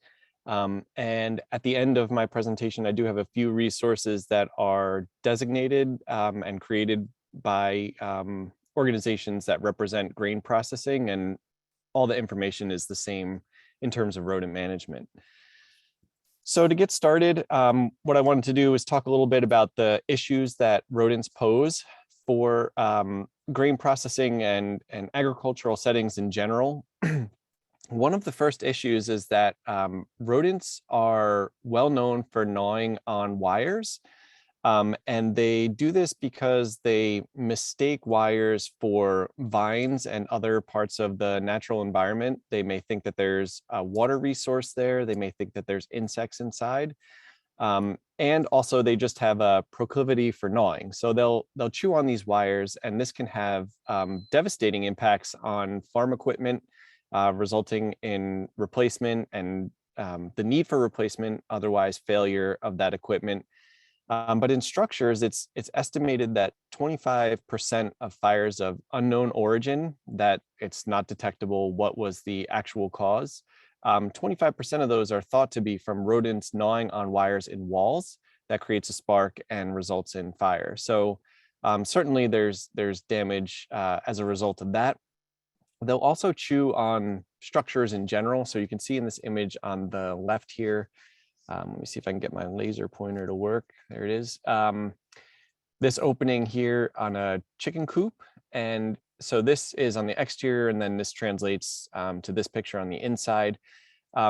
If there's enough types of these gnawing that leave openings in the structure and facility, this can obviously affect the temperature in there, and it can translate to some issues with productivity by the livestock that are present on farms. Norway rats are burrowing animals. They'll create their nests in the soil, and they often do this under a rock or cement structure because that buffers against temperature changes. And as a result, those structures can sag, and this can cause issues with cave-ins and injury as well. And rodents are predators of some smaller animals, so they'll definitely predate small birds, eggs, and they can bite other animals like other livestock. Certainly, one of the biggest risks is contamination of food, feed, and product. So the earlier talks today that I was able to sit in on, we're talking about FSMA and preventive controls for food safety. And there's certainly concerns with rodents being detected and found in one of these environments where they could be defecating, urinating, and their carcasses could end up on raw or finished product. So they're considered an important economic pest. In terms of those pathogens, there's a couple different routes of exposure to people, pets, and livestock. That's through direct transmission, what we just talked about, bites, feces, urine. Anytime, especially this part of the year where it's cold, our hands get dry and they crack. If we are touching rodent carcasses, there's a potential for transfer of any pathogens on the exterior of that animal to get into our bloodstream. Mucous membranes, like if God forbid something splatters in our eyes or in our mouth, some of those pathogens can be transferred as well. This is the primary way that hantavirus spreads. This image here on the lower left shows a gentleman sweeping up rodent feces from a white-footed mouse. And as those particles get aerosolized, they're breathed in, and that is how we get exposed to hantavirus pulmonary syndrome. So anytime you're dealing with rodents, it's recommended to wear gloves so that you're not picking them up with hands that could be cracked, or wearing some kind of respirator like the N95s we're all too familiar with now, to protect yourself from inhalation. The other way that people are exposed to pathogens from rodents is indirect transmission. And this occurs when there's some kind of ectoparasite on that animal. In this case, we have some rats that have fleas on them. All of these ectoparasites are feeding on that live host. And so the moment that host dies, whether it's from rodenticide poisoning, from trapping, or it just dies of old age, your cat killed it, those ectoparasites are now going to be looking for a new host, and they could potentially spread pathogens from the rodent to you. So some of the exposure risks that we think about in agricultural settings are going to be like confined spaces where there's feces. This area had a severe rat infestation. You could see all these droppings up here. Anyone that goes in to clean that is potentially exposed to those pathogens. Handling carcasses and handling traps barehanded as well. So just kind of like these are the reasons we want to manage rodents, and these are the concerns associated with them. Now, when it comes to management, there's also some concerns, right? We don't want to use management techniques that are going to put people, pets, and wildlife at risk. And there's a lot of research published recently about these non-target effects. First is secondary poisoning. So we see this beautiful owl here that could be eating a rodent that was exposed to rodenticide. That the second generation anticoagulants, which are the primary products used to manage rats and mice around structures, those products accumulate inside the body and are not passed very quickly. And so if this predator feeds on them, they could get a lethal exposure to those anticoagulants as well, and can cause fatalities in our wildlife. If one of our pets encounters the baits or the animals, they could potentially be exposed to a high enough concentration. And certainly if these baits are being used around structures where children are playing, some of them are brightly colored, they look like candy, they could be consumed and lead to non-target effects.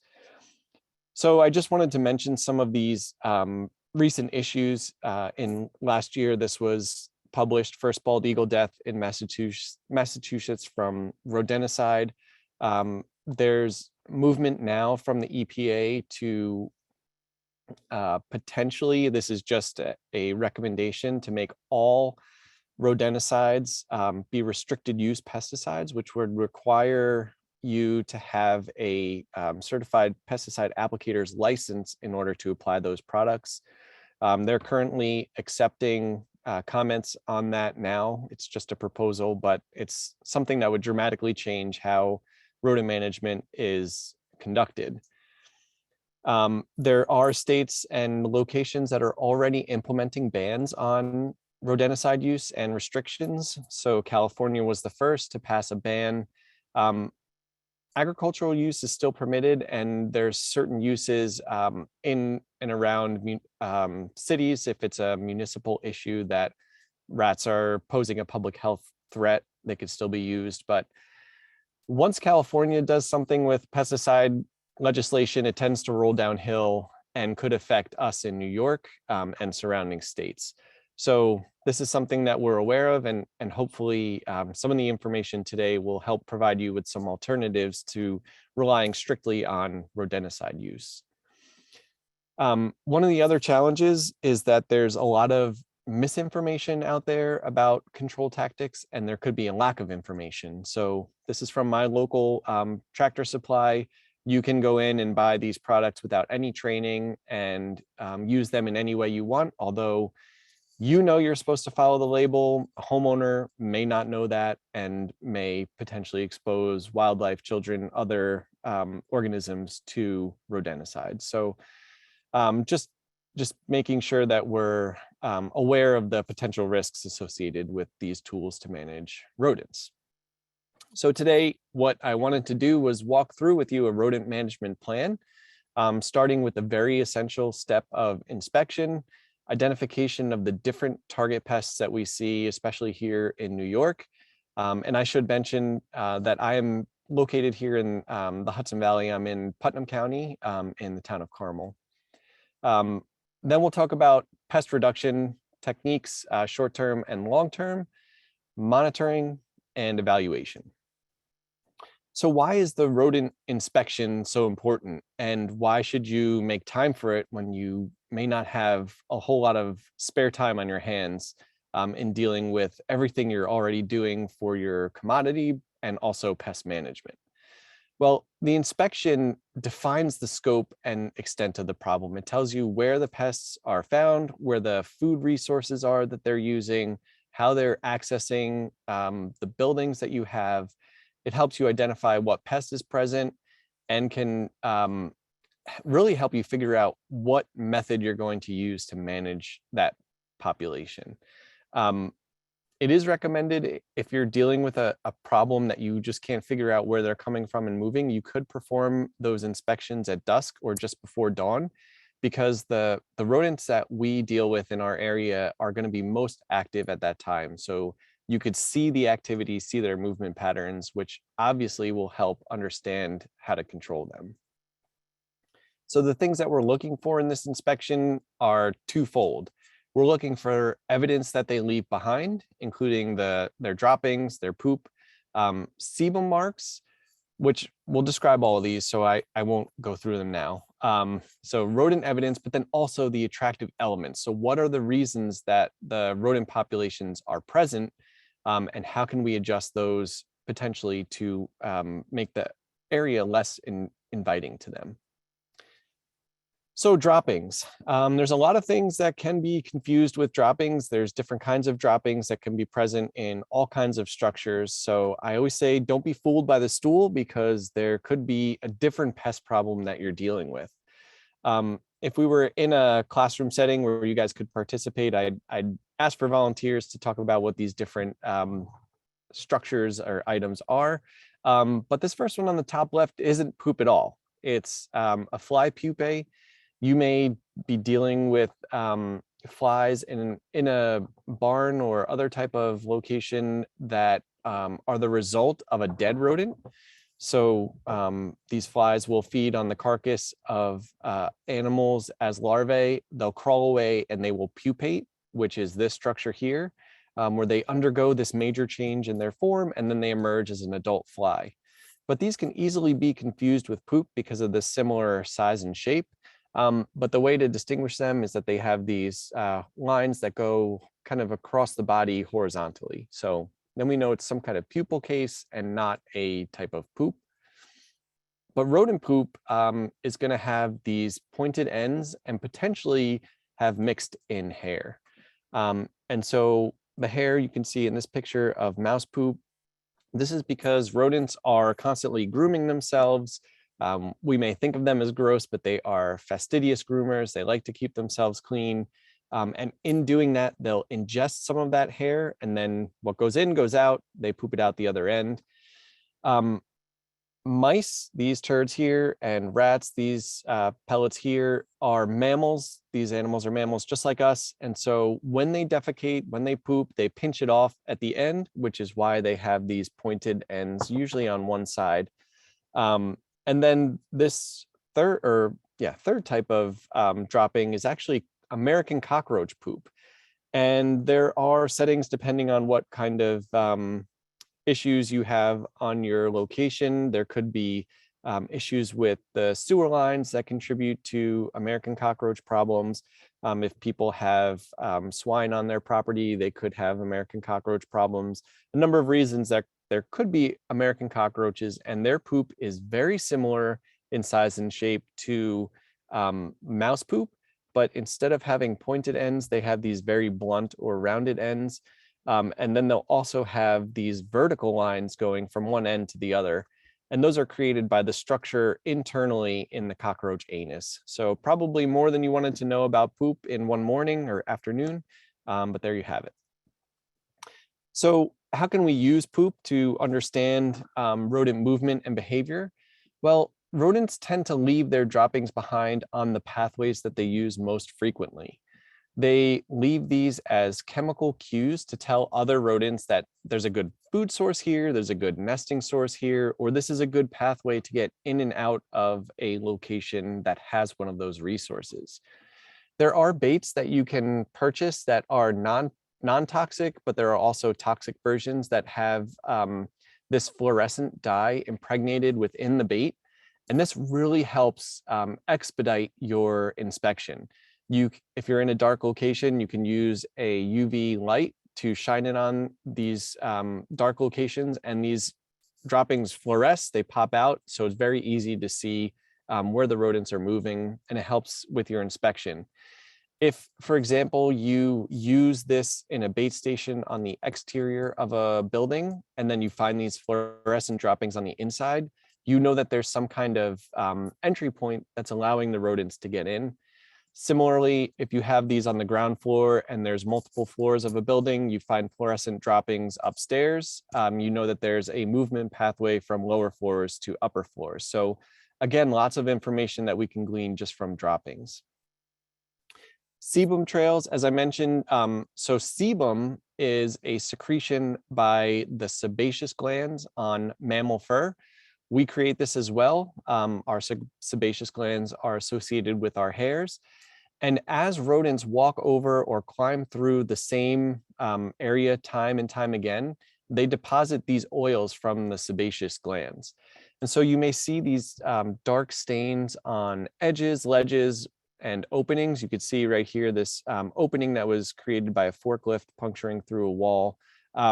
We see that this really dark stained area is from mice hopping in and out of here regularly.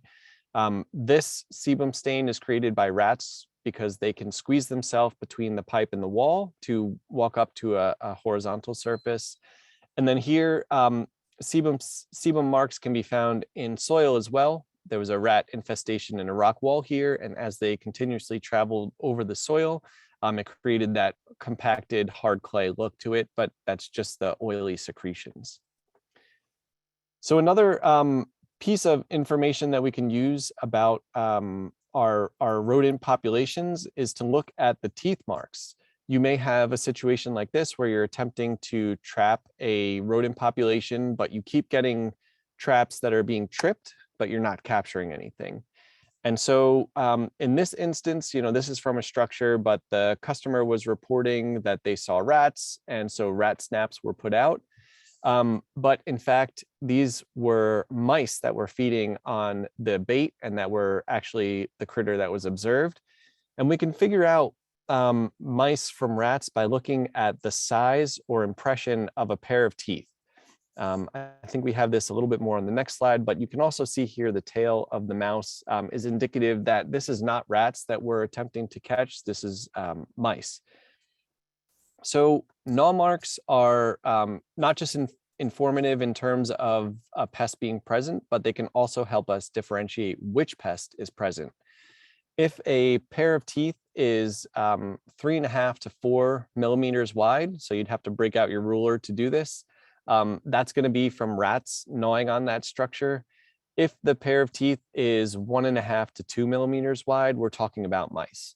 So even the slightest evidence can help us to figure out what pest is present. And rat teeth grow approximately 5 inches per year. You might have heard that they have to and are required to gnaw on objects to file down those teeth. This is partially true, but they can actually grind their teeth together to sharpen and hone them without grinding on other objects. So it's not a requirement. They just like to gnaw on things. That's what the scientific name rodent means, is to gnaw. Some other evidence that we can find to identify a pest problem, but also figure out which pest is present, are footprints that are left behind. This may be in dirt floors, this may be on dust, on overhead pipes or other locations. So obviously you'd expect Norway rats to have a bigger footprint than mice, but the real distinguishing character here is that Norway rats are going to leave an actual footprint. Hopefully you could see that here with the laser pointer. You could see the digits and the paw, but you can also see a tail drag on adult rats. Whereas mice kind of leave this pockmarked appearance. It's not as definitive as a foot press. It's just these little pockmarks. So again, helping you to identify. This can be found in the snow as well. So this is an urban area where rats are just moving across the snow and even burrowing in the snow. Additional rodent evidence that we could find include their burrows, nest sites, and food caches. Norway rats will create these burrows, as I said, under concrete slabs, under rocks, under other structures that are going to retain the heat and provide protection for them. There's typically 3 openings per burrow with the nest in the middle. So you would be looking not just for this one, but 2 other openings that are often covered with debris. And those are bolt or escape holes. Rats would use those to escape if a predator dug its way into their burrow. Mouse nests can be found in wall voids, but also in equipment, and their food caches that they leave behind. So that was all inspection. That's like the majority of what an rodent integrated pest management plan is all about, because we need to figure out where they are to effectively manage them. We also need to know who's there. Accurate identification is essential because the target pest or the critter that we have present will influence the management plan. For example, if you have a grain storage facility and you're catching house mice, this guy right here, they are permanent residents. Once they get into a location, they tend to stay there. They want to be within 15 feet of their food, but even closer if possible. And they don't ever leave. That's their biology, and that's how they operate in those systems. Whereas peromyscus mice are white-footed mice and deer mice, 2 different species. They are seasonal visitors. So from fall to spring, they will come indoors, but most of the time they are found on the exterior. So if they are the pests that we're trapping inside, it means that there's some kind of opening that allows them to enter, and we want to implement some kind of pest exclusion to keep them out. So there's all kinds of identification guides that are available. This one is from the CDC, but the manufacturers of rodenticides have great guides on identification to help you figure out Norway rat, large young rat from a house mouse, etc. This is going to be informative for telling you about where nest sites are located, seasonal activity of the pest, what their preferred food sources are, reproductive capacity, on and on. So identification is important.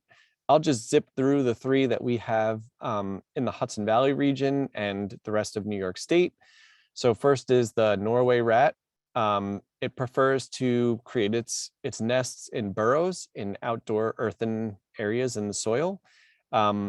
If it's found inside, we want to make sure that we're identifying what the food and water sources are that it's entering to find. And they can forage large distances between their nest sites and feeding and drinking sites. So 500 feet just to find those resources. Our house mice, the way we're going to identify or distinguish them from the Peromyscus mice is that they do not have a white belly. It's not a uniform color that they have, but the belly does not have a very stark contrast between the back. Again, we just said that they like to be close to food sources, and they tend to stay indoors once they're introduced. And then our Peromyscus mice, so this is that nest that you saw earlier. This is mom right here with this tawny brown color, and these are her pups. They start gray, they may stay gray, they can turn this tawny brown color, but the difference is that they're going to have this white fur on the underside of their belly. So it's really very easy to distinguish them. They also have very large ears and eyes because they're operating outdoors at nighttime. Okay, so what I think is the most fun part is we just wrapped up, which is the inspection and identification. But I also like to kill these things once they come inside. So let's talk about pest reduction techniques. Really, we want to make sure that we have a comprehensive plan in place. If we don't have a strategy to effectively manage these pest problems, all we are doing is sort of harvesting off the top. There's going to be this underlying population that keeps reinfesting, and we're just continuously fighting the same battle. If we develop a comprehensive plan that integrates multiple tactics and really addresses the reasons these pests are there, we have a real good chance of managing the population. So some of the techniques we'll talk about are trapping, rodenticide use, and burrow treatments through asphyxiation. As you may know, there are a huge variety of rodenticide baits that are available to manage rodent pests. This is really the most economic approach because it doesn't take a lot of time to go out, put out rodenticide baits, and walk away. But it requires a lot of caution and planning because of those issues we mentioned early on with secondary poisoning, non-target poisoning, and we really need to make sure that devices are placed in areas that they are going to encounter the pest problem. Otherwise, it becomes a very inefficient approach.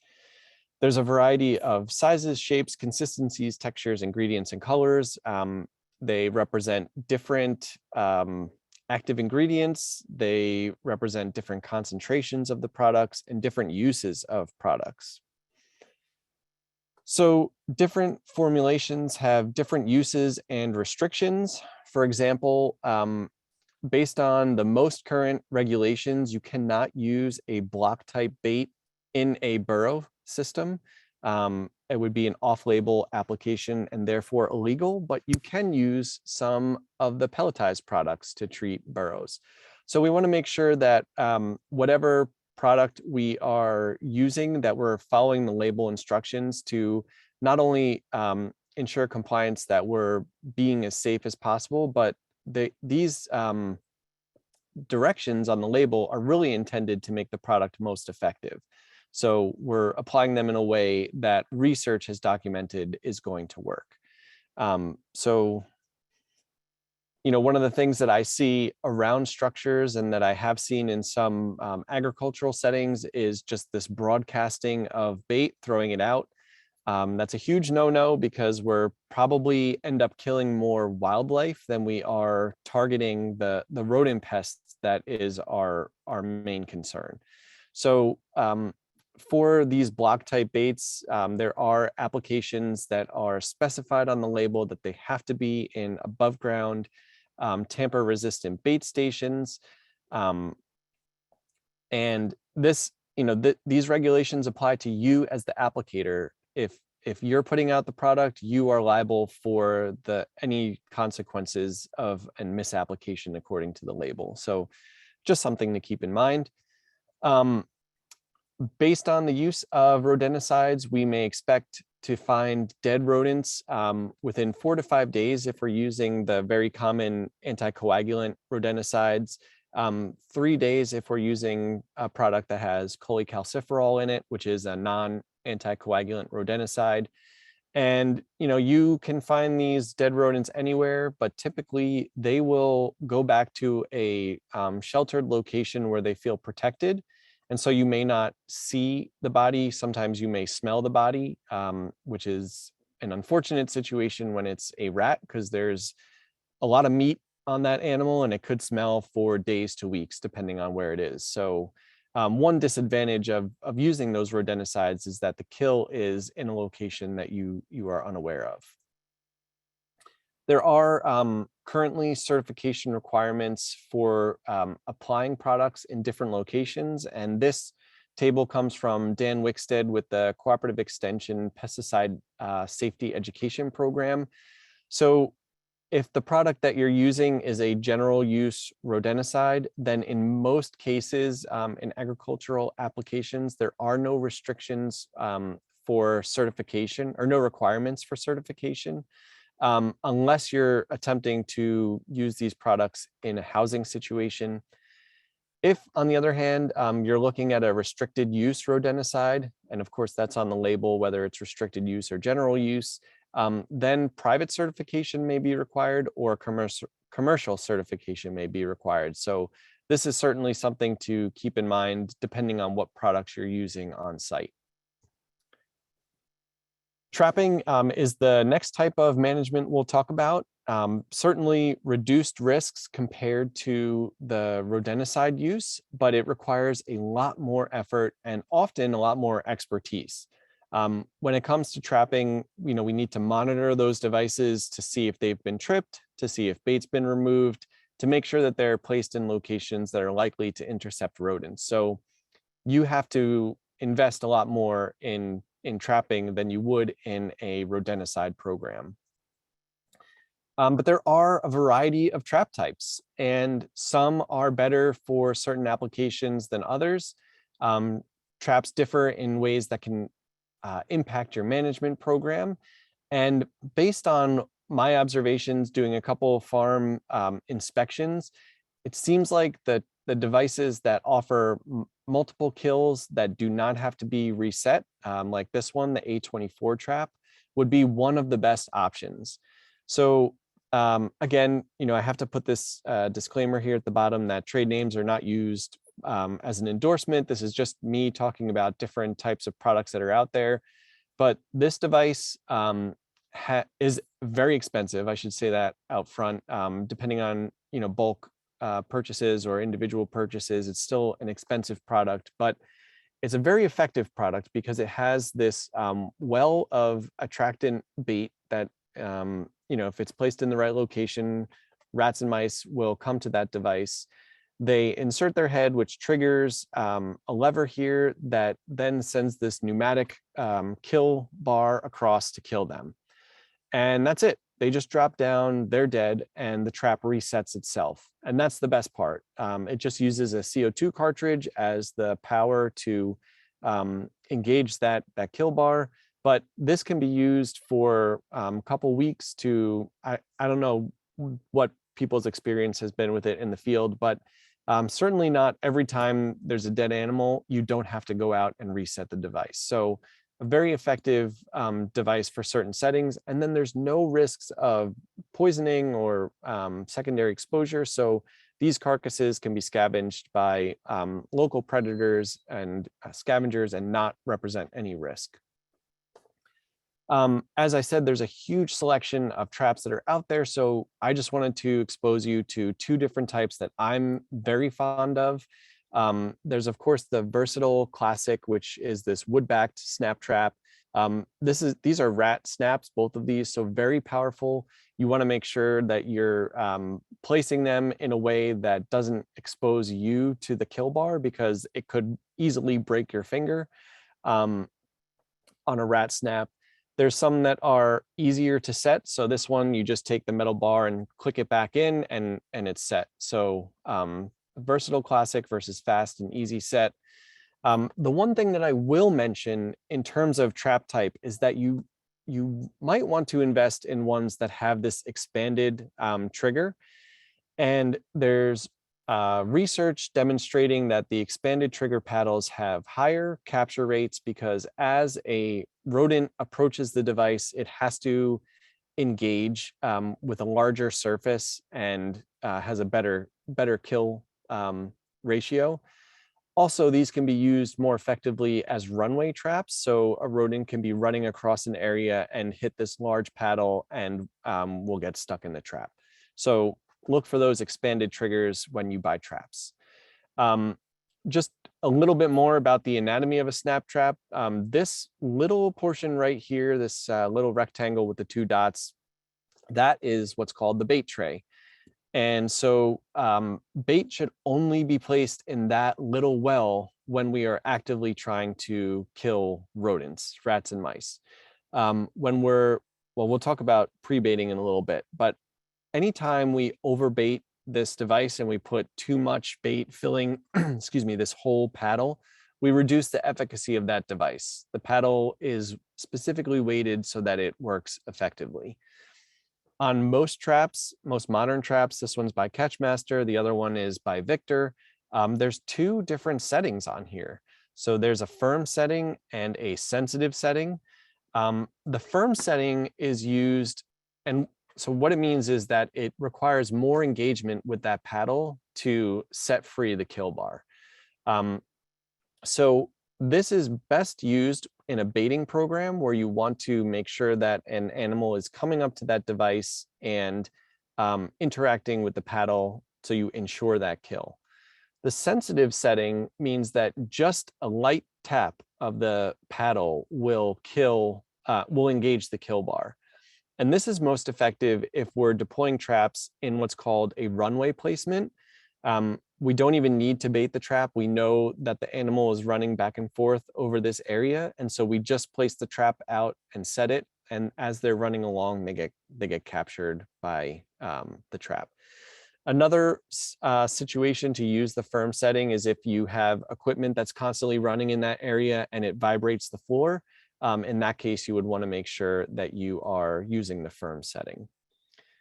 So I'm just looking real quick at the chat here and seeing that the A24 trap has been used very successfully, which is great. And won't rats figure it out that the trap is killing their rat friends? So this is a great question. You're foreshadowing for a slide that I have at the end of this presentation. So thank you for those questions. Thanks, Aaron, for providing the trap name.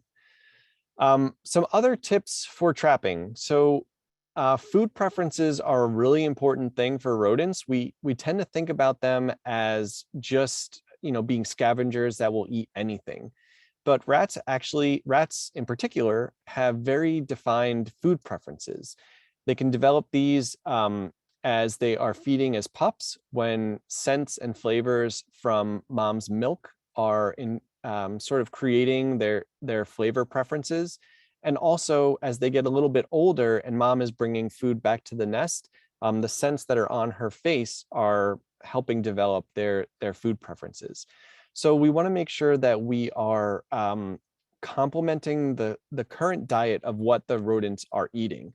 If we are introducing something totally new that they've never experienced before, it may be less attractive to them than the scents that are currently in their environment.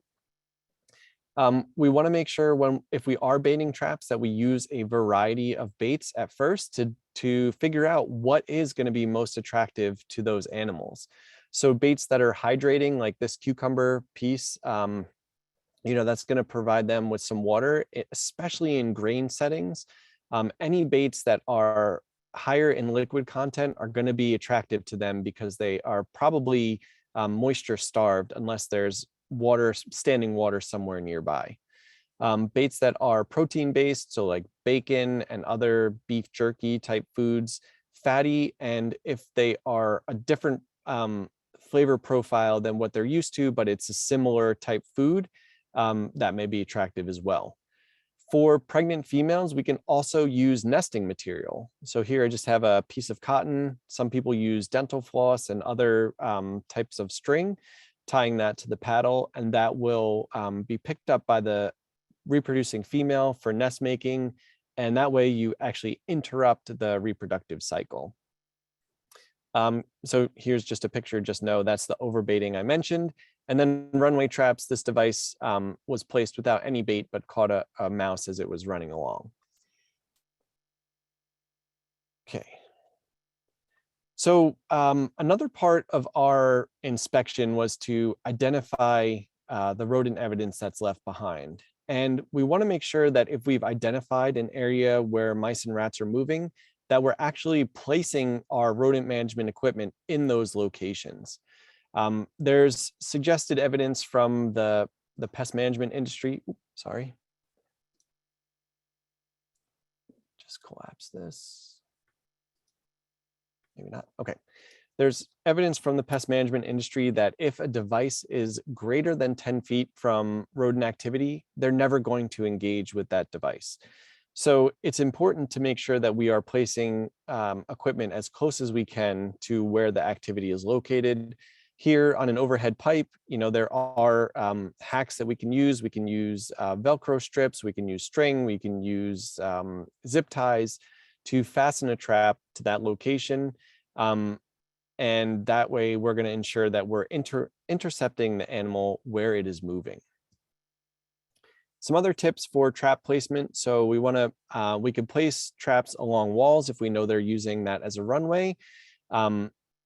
Traps can be placed 2 to 3 side by side. And the goal with this is to intercept those jumping rodents. So as a mouse or rat is running along, they may see this device and they jump, but they land on one of the subsequent traps. So if we have these devices placed a few inches apart, we can catch the jumpers. And then within this setting, if we know that there's a long section of wall that they're running on, we can put multiple pairs or 3 sets of 3 traps in a row. Some of this information we do have on our rodents playlist on YouTube, so I can provide the link later if anybody's interested. One is on how to set snap traps, and I talk a little bit about making sure your fingers are out of the way, and there's techniques on how you can do that, and then tips for using snap traps as we've been discussing. So one of the things that we have to overcome with rat behavior is that they exhibit something known as neophobia, where they may be afraid of new devices or new objects in their environment. This is particularly true in locations that are relatively undisturbed. So if the rats are in a part of your facility that doesn't see a lot of equipment being moved there, or there isn't a lot of shuffling around of objects, then anytime a new object is introduced, they're going to avoid that. So one way that we can overcome this trap shyness or neophobia is to pre-bait, where we set out a device and we put lots of food on it, but we don't actually engage the trap.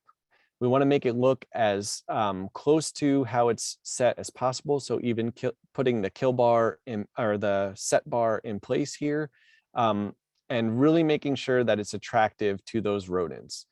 Once the rodents have fed on that bait for 3 or 4 days, we see that the bait is being removed. Then we want to minimize the amount of food that's available there. And we can even make it more challenging for them by tying it to the paddle and then set that trap.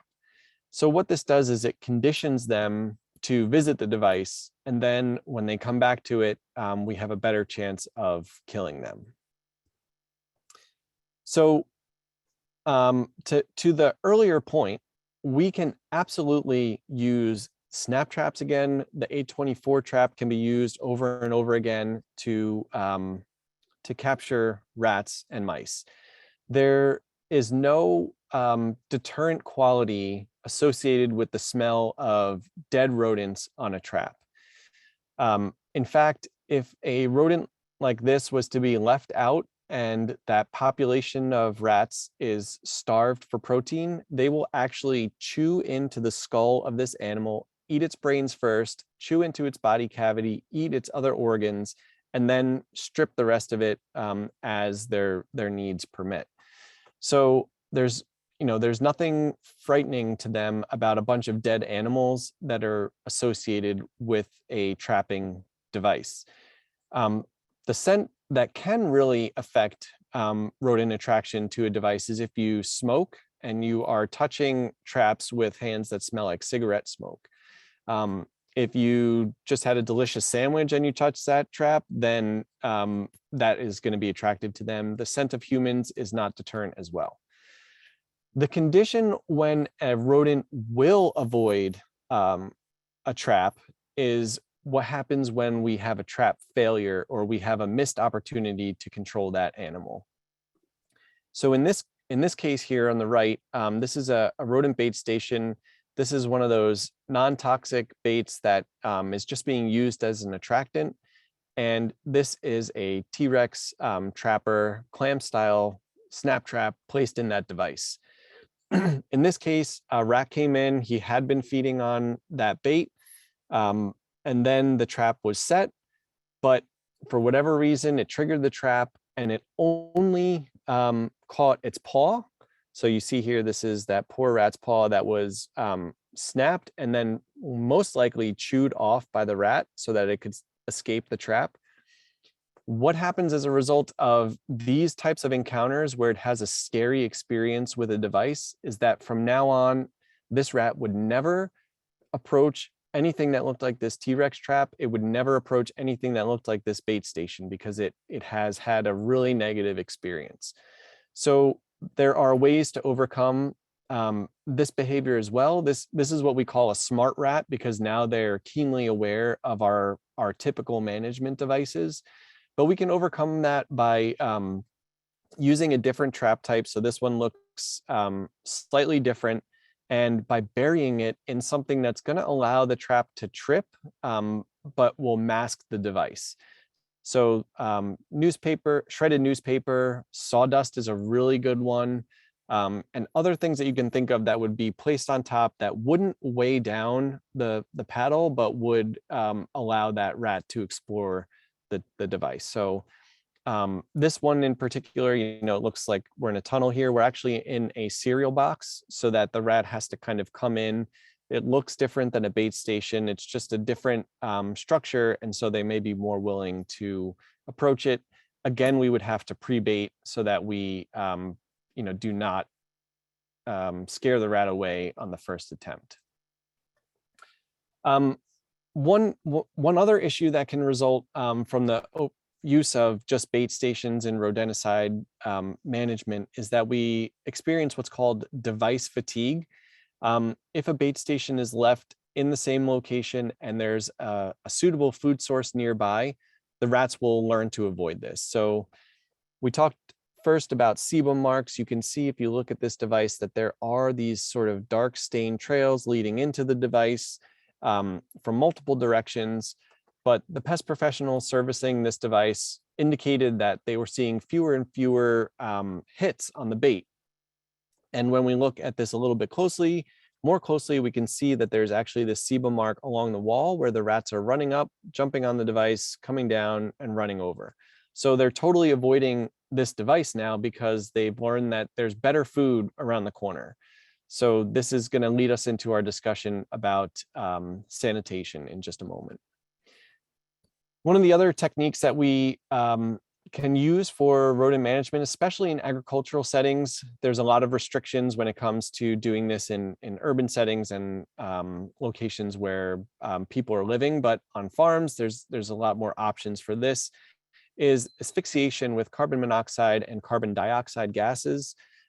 There's the Burrow RX machine and the inert gas injection system that both use, carbon dioxide or carbon monoxide to infiltrate these burrows and kill the rats inside.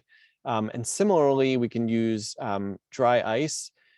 This, it has to be done according to the label. So there's actually a product called rat ice.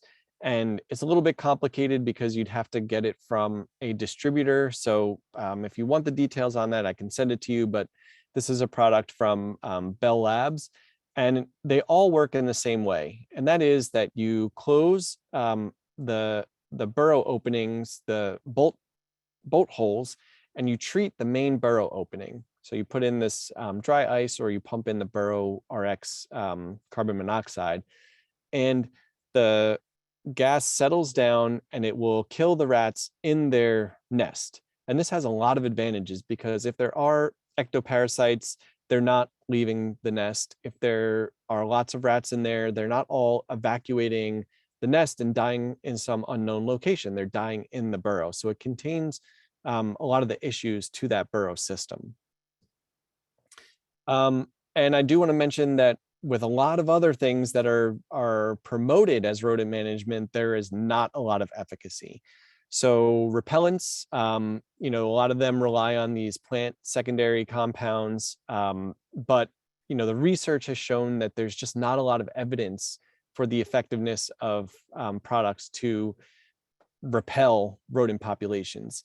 If it's the difference between smelling something bad or tasting something bad and not eating at all, the rodent is going to eat. So their instincts to survive are going to overcome a bad smell. Sonic emitters, same thing. There's a lack of efficacy in theory. You know, it's a great concept.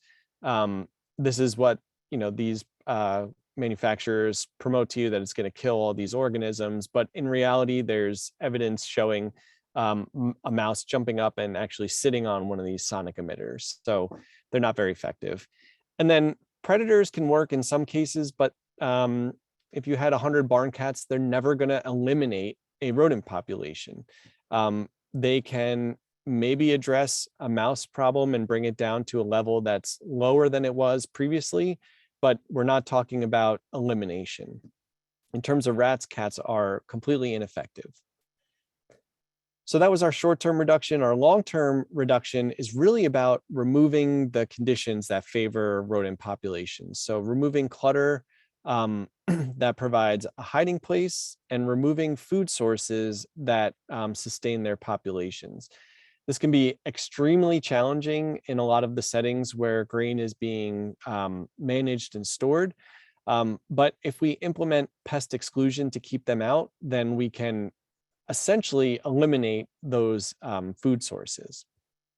And so here's just a brief introduction to pest exclusion. We have a lot of resources about this on our website, but the philosophy makes perfect sense. Why allow a pest to get inside to hopefully kill it with rodenticide or a snap trap when we can just keep them out?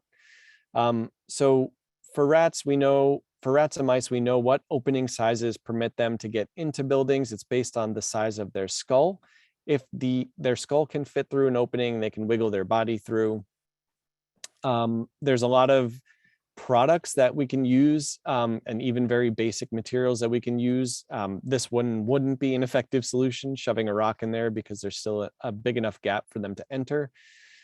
Using weatherization materials like expanding foam or these rubber gasket door sweeps are not going to be effective because rodents can chew through them. So we want to use things that are known to be pest proof, and one of your best friends is going to be this hardware cloth, which is not a cloth at all, but metal mesh or metal fibers woven together or welded together. We have different recommendations for different size openings. So for 1-inch openings, we have these metal mesh fibers and sealants, as well as the scutcheon plates, which go around pipes. For those 1 to 4-inch openings, we have hardware cloth. There's door sweeps that can go at the bottom of doors, and astragal seals that go between double doors. And then as we get larger and larger openings, then we need some skill sets like masonry, sheet metal bending, and carpentry. So like I said, hardware cloth can be your real friend. This is just an entry point into someone's foundation of their basement. Just placing this 1/4-inch hardware cloth is going to exclude mice. If you're dealing with rats, this is probably not going to be strong enough. They can chew through some of these materials. So we need a welded or woven hardware cloth for that.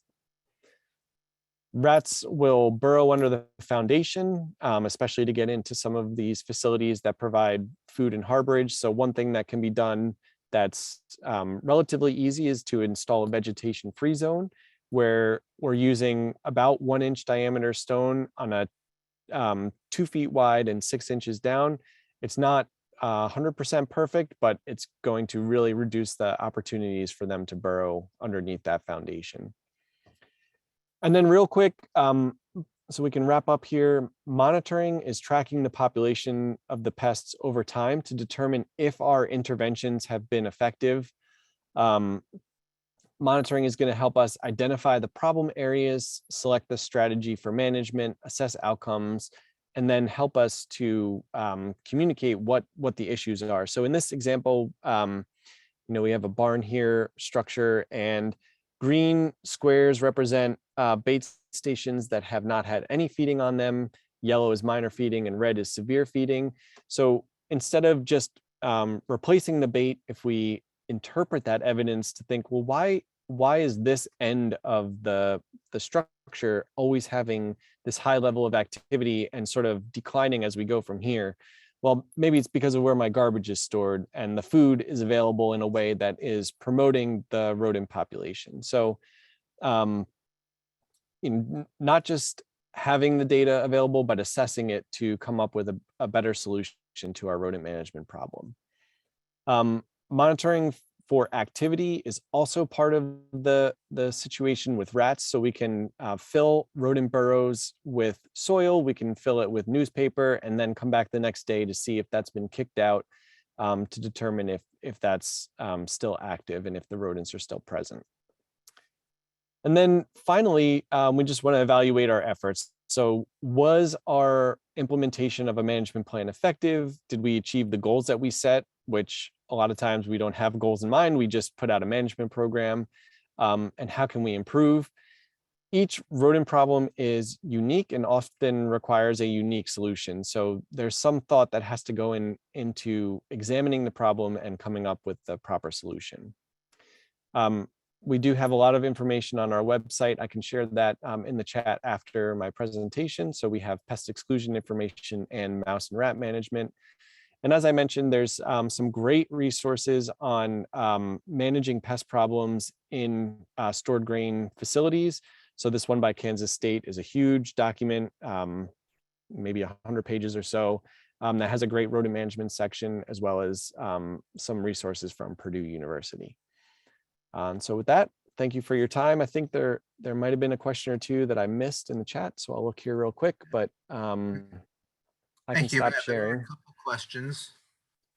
One of them is, what traps and bait would you suggest for squirrels? So unfortunately, that question is a little bit outside my area of expertise, because squirrels are considered a wildlife problem in New York State. And so it's not something that can be managed with a 7A license or whatever category license you have. It's a separate type of certification. Typically, what is done with squirrels is trapping, but in order to remove an animal from your property, you have to have that wildlife permit to carry off site. Otherwise, it's a violation of DEC law. So I don't think that the typical snap traps that are used for rodent management can be used for squirrels legally. So I would direct you to the DEC and maybe other resources about wildlife management for that question. Another question was, if rodents are not deterred by previous kills, how does a trap or bait device become fatigued?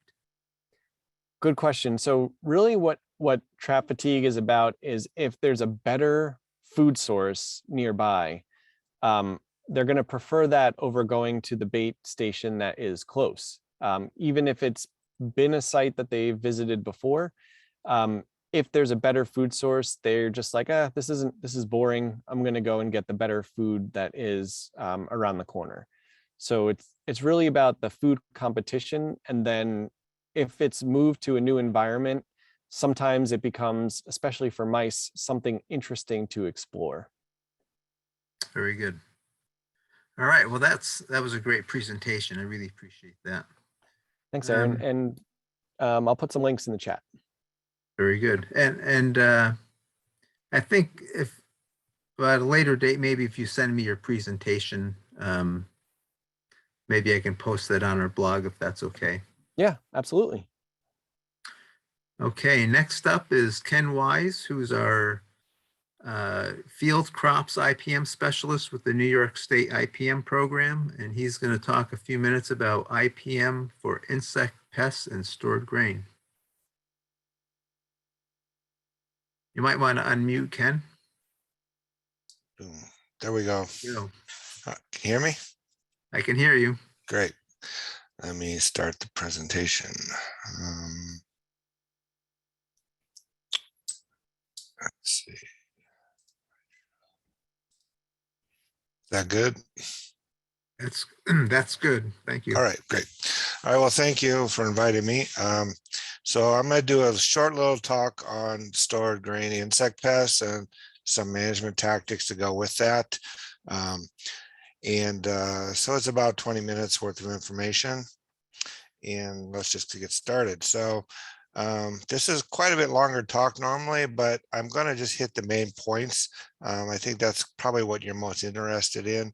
So the first thing we want to do is be able to sample our grain after it's harvested and determine, what we have in there and what level of insects that we have in there. And so here is Aaron. Several years ago, we were out sampling some big totes of grain, and this is a probe that you can buy, a brass probe, and what you do is they're about 4 or 5 feet long. You have a little sliding mechanism on it, and you keep it closed. You push it in, you open it, then close it and pull it out, and then you can pour the grain into a screen like this. And these screens there's different screens for different purposes. This one here is just for insects because the holes are so small.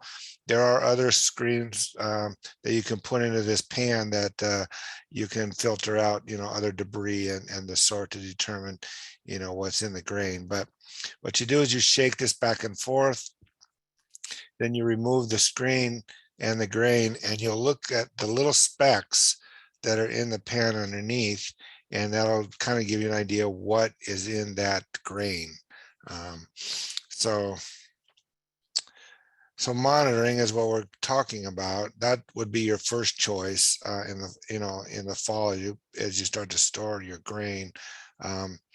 So these insects are more active when it's warm, like all insects.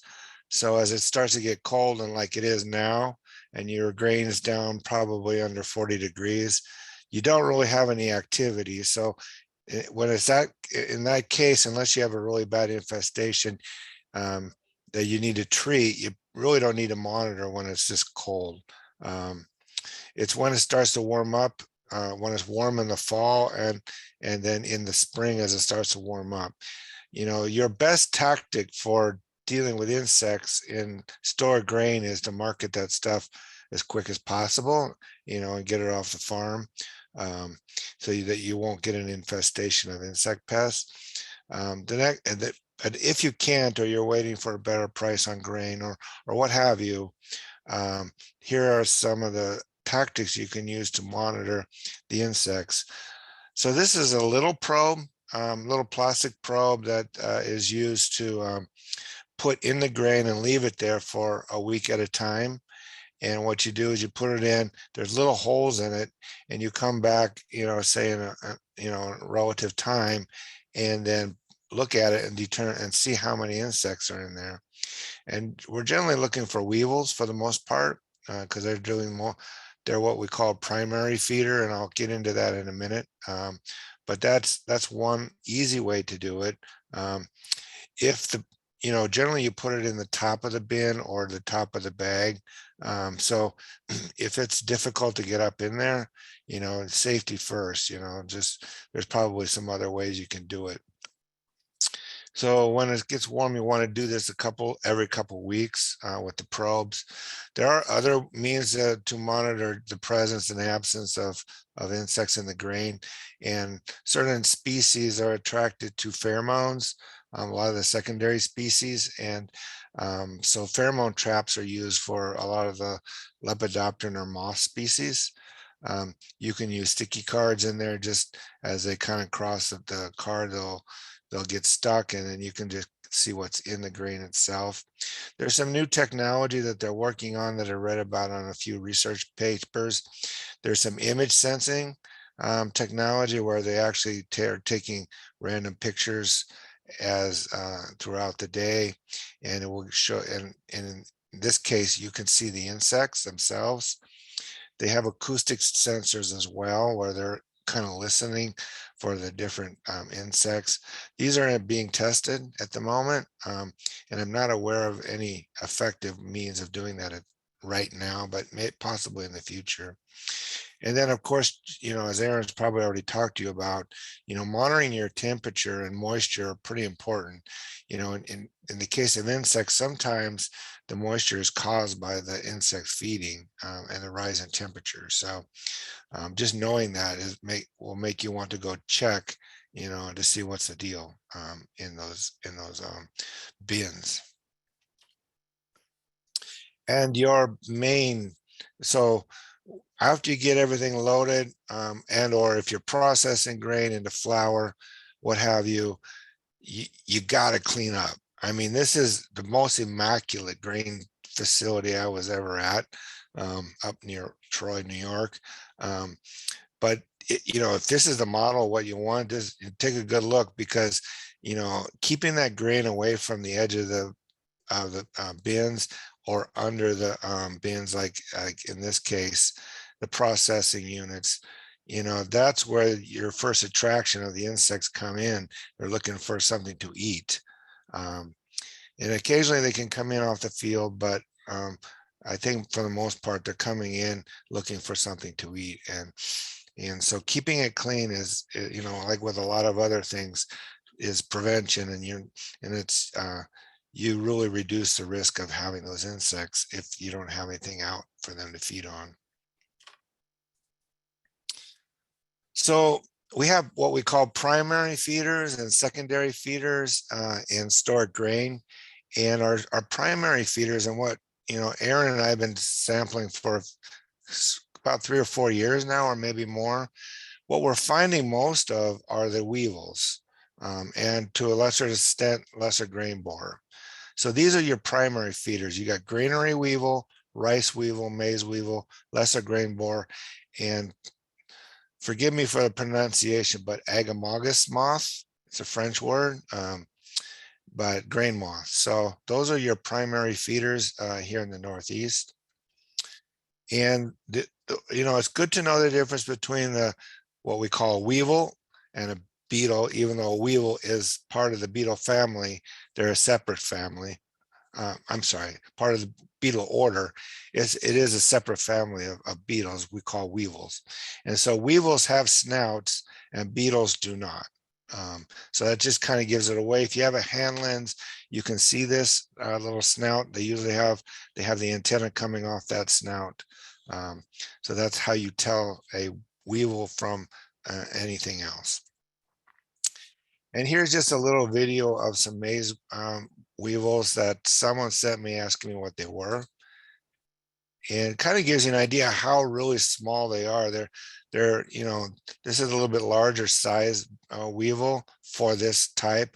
But if you were looking this without, zoom, they look like little specks running around in the grain. So just gives you an idea what you're looking for if you're just doing it visually. So we have 3 different types of weevils. And the one thing I want to indicate here is that 2 of these can come in on the grain, and it's because they can fly. And those would be the maize weevil and the rice weevil.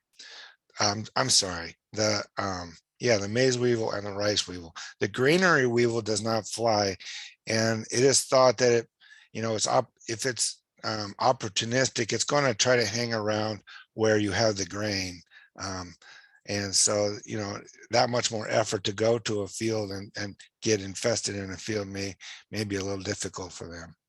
So the maize weevil and the rice weevil were once considered the same species, but they've since broke them into 2 different species. They look almost the same. And under management practices, you really don't need to know the exact difference between the 2. They are all small. They range from, as this one, the granary weevil, 3/16 of an inch, all the way up to a maize weevil is 1/8 of an inch.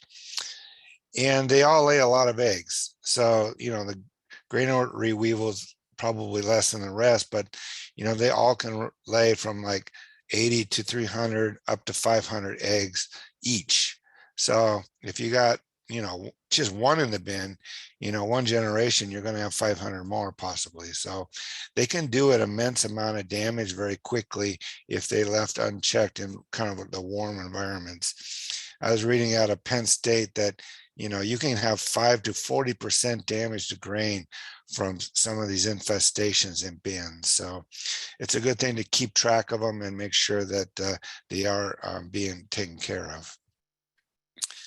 And so the life cycle, I have to move this. The life cycle of the weevil is a little different than the lesser grain borer, is that the adult will chew a hole in the kernel of grain and will lay its eggs inside, and then the larvae will hatch and will feed on the inside of the grain, rendering it pretty much useless to us to use in any kind of food products. And so again, it's a primary pest. This is kind of what the damage looks like on corn, very similar across the other grains as well. But again, they eat the inside out. And the thing is, so they're called a primary feeder, but they create a situation where you can have secondary pests enter into the spectrum. So like, you've heard of Indian meal moth or sawtooth grain beetle. There's a lot of them. I'll kind of have a list here in a while. They come in and they'll feed on all that broken material and fines and powdery endosperm that's inside the grain, whereas these primary ones are creating that habitat for those. So, these are the ones you really want to take care of first. Unless you kind of grain that is coming in already kind of broken up, you can get secondary pests in that respect. So this is a lesser grain borer. Again, it's really tiny. It's about 1/10 of an inch long. It's kind of a blackish, brownish beetle. If you look at them, they kind of have their head down from up above. Again, these lay a lot of eggs, 200 to 500 eggs, and all these primary feeders pretty much feed on any of the grain that we store here in the Northeast. And so there is one little difference with the beetle, is that it lays its eggs on the outside of the grain. They hatch, and then the larvae will chew inside and basically do the same thing as the weevils were doing. So again, you can see the damage here that some of these have done. They will go through the process of egg. The larvae will go in, feed, and then pupate, and then emerge as an adult, and then continually that cycle until you have a lot of them in your grain. And this is what the damage is. And so that's what I'm saying here with this, these primary insect pests create this situation where you have all this broken material, dusty, nutrition material for other insects. So the secondary insects can come in and start feeding on that. So that's what you want to avoid. And that's a pretty harsh, that's a lot of damage there. The other one is, and I haven't seen it, but Agamogus moth, it is a lepidopteran species, and there's other ones, secondary pests. But this one, from what I've read, will infest grain in a field first. And so they lay their eggs on the ear of corn between the grain. And then as it's harvested and brought in, they seem to be more of an issue in open corn crib type storage issues. And so, we've had, Aaron, I've had questions on this in that situation. And so those eggs will hatch, they will burrow into the grain, and then we'll feed, again, as you can see, here's the larvae, it's kind of a white color. Will feed on the inside of that grain, and then, similar to the other insects, renders that grain useless. So, and again, it's creating a habitat for other secondary insect pests. So, in a full presentation, I would have normally gone through some of these other secondary pests, but just to know that they're there, they could be there. if you ever need something identified, we can do that for you. If you're here in New York. So, you have red flower beetle, confused flower beetle, sawtooth beetle, flat grain beetle, Indian meal moth, which I do hear a lot more of this, in recent years, being an issue in stored grain bins. And some of these I've never seen, like warehouse beetle and warehouse moth. And then there are a few of those of you that are storing soybeans. There are a few other weevils that can attack that seed. So there are, in an IPM program, if you're doing all the other factors correctly, you can still end up getting a problem. And if you have a problem, there are 4 ways of controlling that issue. And the first one is prevention. Again, I want to emphasize cleaning will take care of most of your insect issues. So I know a lot of you don't like hearing them, but if every so many years you want to pull those floorboards out and get rid of all that excess grain under the floorboards, that's a harbor for many of these insect pests.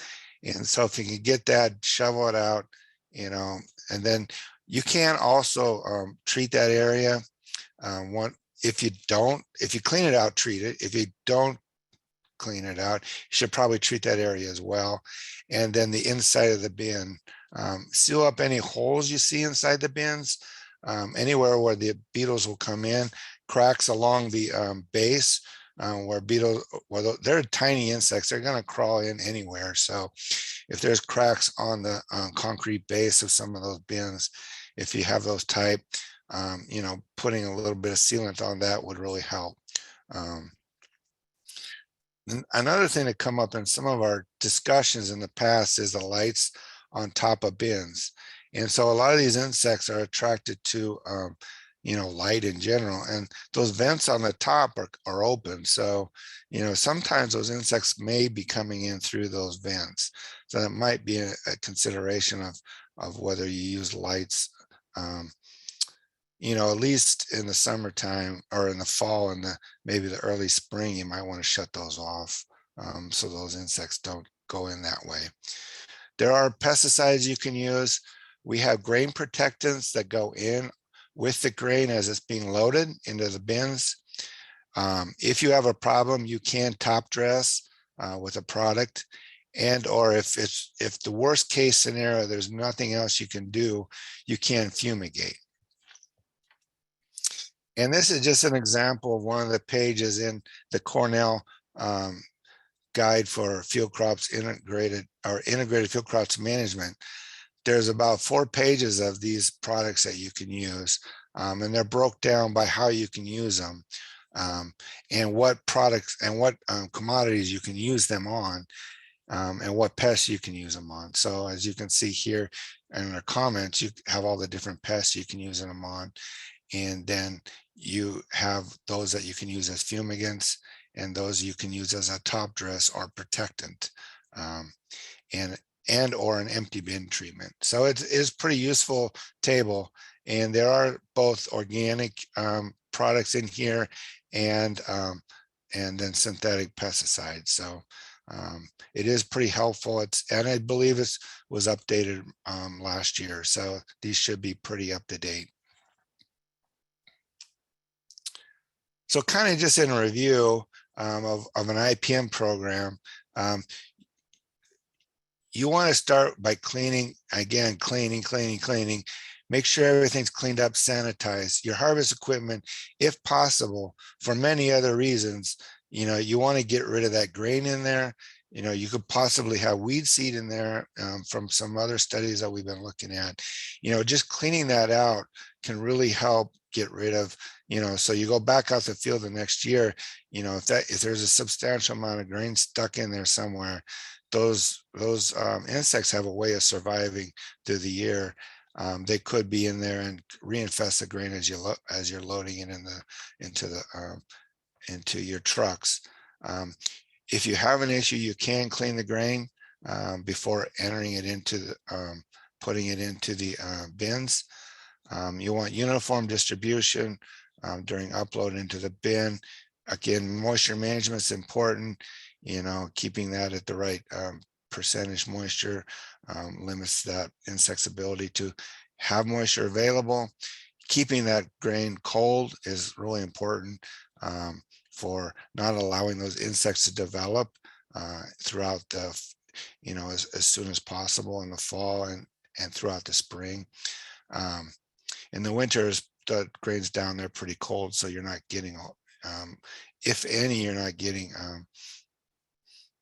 movement and development of the insects. You want to monitor them if you do have an issue and determine what your threshold is for this insect pest. And then if you're going to have something in longer storage, say you're going to keep something throughout the summer, there are residual insecticide treatments you can put into the storage itself, and so that you can keep that grain for a longer period of time. And again, if the problem gets bad enough, and it's a last resort because it is rather dangerous, fumigation is available to be used. And so that's the extent of what I had for you today. Were there any questions? Thank you, Ken. Yeah. There was a couple questions in the Q&A, but I think they got answered. Okay. Does anyone else have any questions? Okay, I'm going to put up a poll, some questions about what we just talked about. And after that, I've got just a couple minutes to talk about carbon dioxide. And then we can sign out for pesticide credits. So this is mainly for the people needing credits, but you're all welcome to take a little quiz. It's always fun to see how much we learned. And also probably next week, early next week, I'll just send out a little evaluation so we can see how well we did with providing some usable education. So if you would answer these poll questions.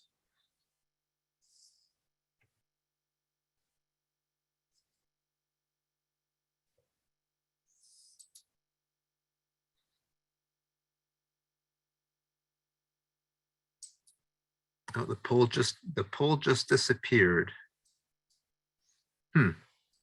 I might have accidentally hit the wrong button there. I thought I Oh. was sorry. Well, let me try this again.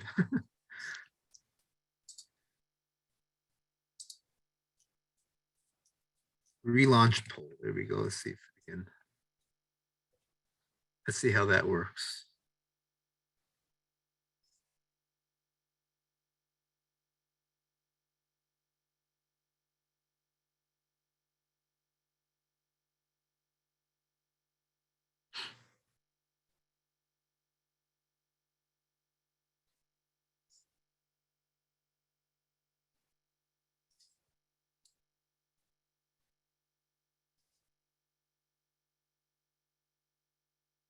I'm getting a couple people answering.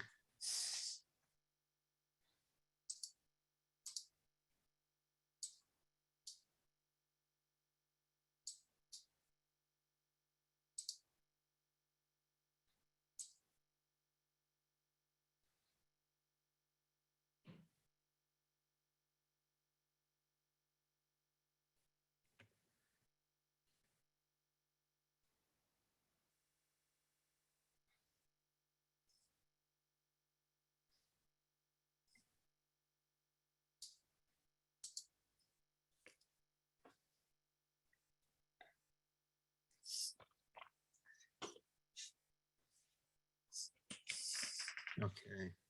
I see that 8 people have answered, and I think we have 8 people applying for credits. So I'm going to end the poll. Oh, we got 9 people. Good. We got some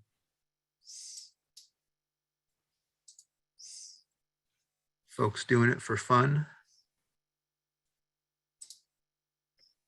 Okay. I'll just share the results here.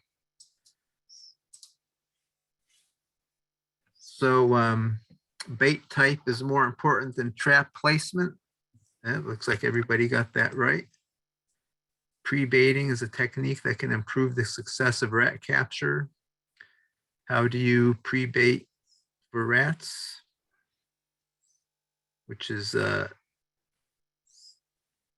selection 3, place bait on unset traps, a lot of bait.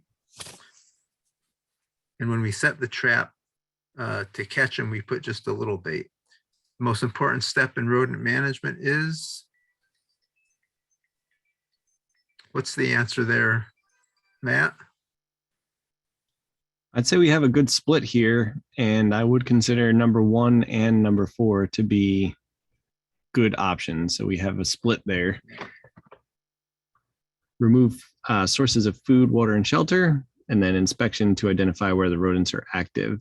There's some evidence from urban areas that even in the absence of using rodenticide, if we just remove the food, we can manage those rodent populations. So good answers.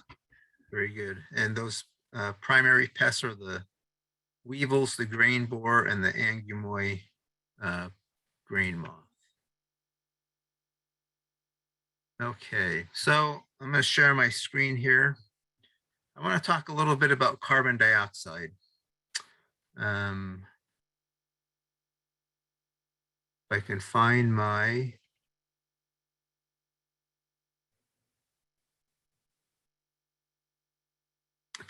presentation. Oops, all windows. Here we are. Okay. So at least for New York, now we have people attending from pretty wide area. So this really applies to New York. I'm not quite sure what regulations are in other states, but sometimes it's tough, especially if you have a small operation or if you have a little processing operation.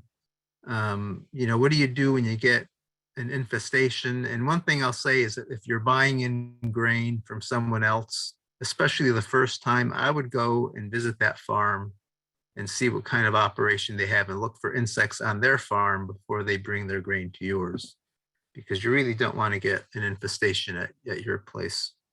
So here are the points to remember. There's 2 labels in New York for carbon dioxide products that are approved for controlling stored grain insects. They're not widely available. Lifetech is one company that's distributing them. And when I talked to the person just this week, they're hoping to get some distribution up through the Hudson Valley here in the next several months.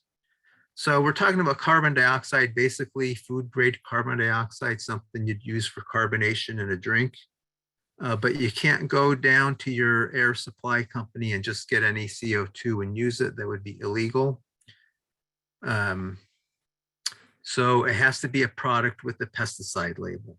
And the label is necessary because you need to use the product safely.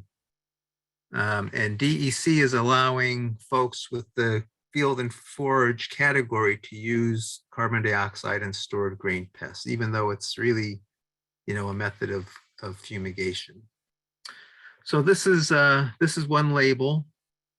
It's got a warning sign on it. Now we don't think of carbon dioxide as being, really toxic, unless it's really concentrated, and that's what we're dealing with, is a cylinder of concentrated carbon dioxide. So maybe at some point in your life, you were drinking some soda and someone made you laugh and all that soda came up through your nose, and it wasn't a pleasant experience. And that's because when carbon dioxide mixes with water, it forms carbonic acid. So if you were to breathe in a bunch of carbon dioxide and get it into your lungs, it turns into acid in your lungs, and it'd be like that nose experience, but right throughout your all your lungs, and that would not be very good. So the label is very important because it has different parts that are going to explain how to use it and how to be safe. So essentially, just about every stored product is on the label, and And just about all our stored grain insects are on the label as well.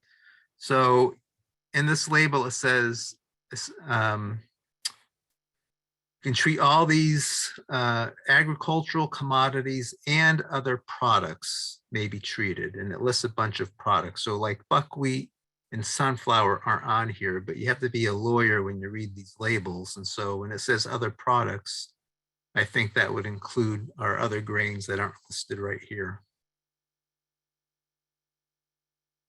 Another part of the label is storage, transport, and containment structure. So we want, when we use this product, it has to be in a container. You don't want leaks. So I can see this being used on grain totes that are lined with a plastic bag. We have some plastic grain bins or metal grain bins. If they're airtight, you could use them on them. Some of our hopper bottom bins would seem like a reasonable size to treat. So you need to have a certain concentration of carbon dioxide, 60% is a minimum, for 24 hours to 4 days. So I think somewhere on the label it says 2 day, okay, right here, 2-day treatment for adults and 4-day treatment to kill all stages, which would include the eggs. So as we use this product, we have to think about the container, how we're going to keep it airtight, and how we're going to get the CO2 in there. And then once we've treated the container of stored grain, we need to aerate so that we don't have a hazard on our hand of a concentrated container of carbon dioxide. So according to the label, okay, you can re-enter an area that has less than 5,000 parts per million of carbon dioxide. If you have 5,000 parts per million to 30,000, you can go in there for 15 minutes. If you're going to be in there longer, you have to have protective respiratory protection. And if you're over 30,000 parts per million, or you don't know what the concentration is, you must always wear respiratory devices, okay?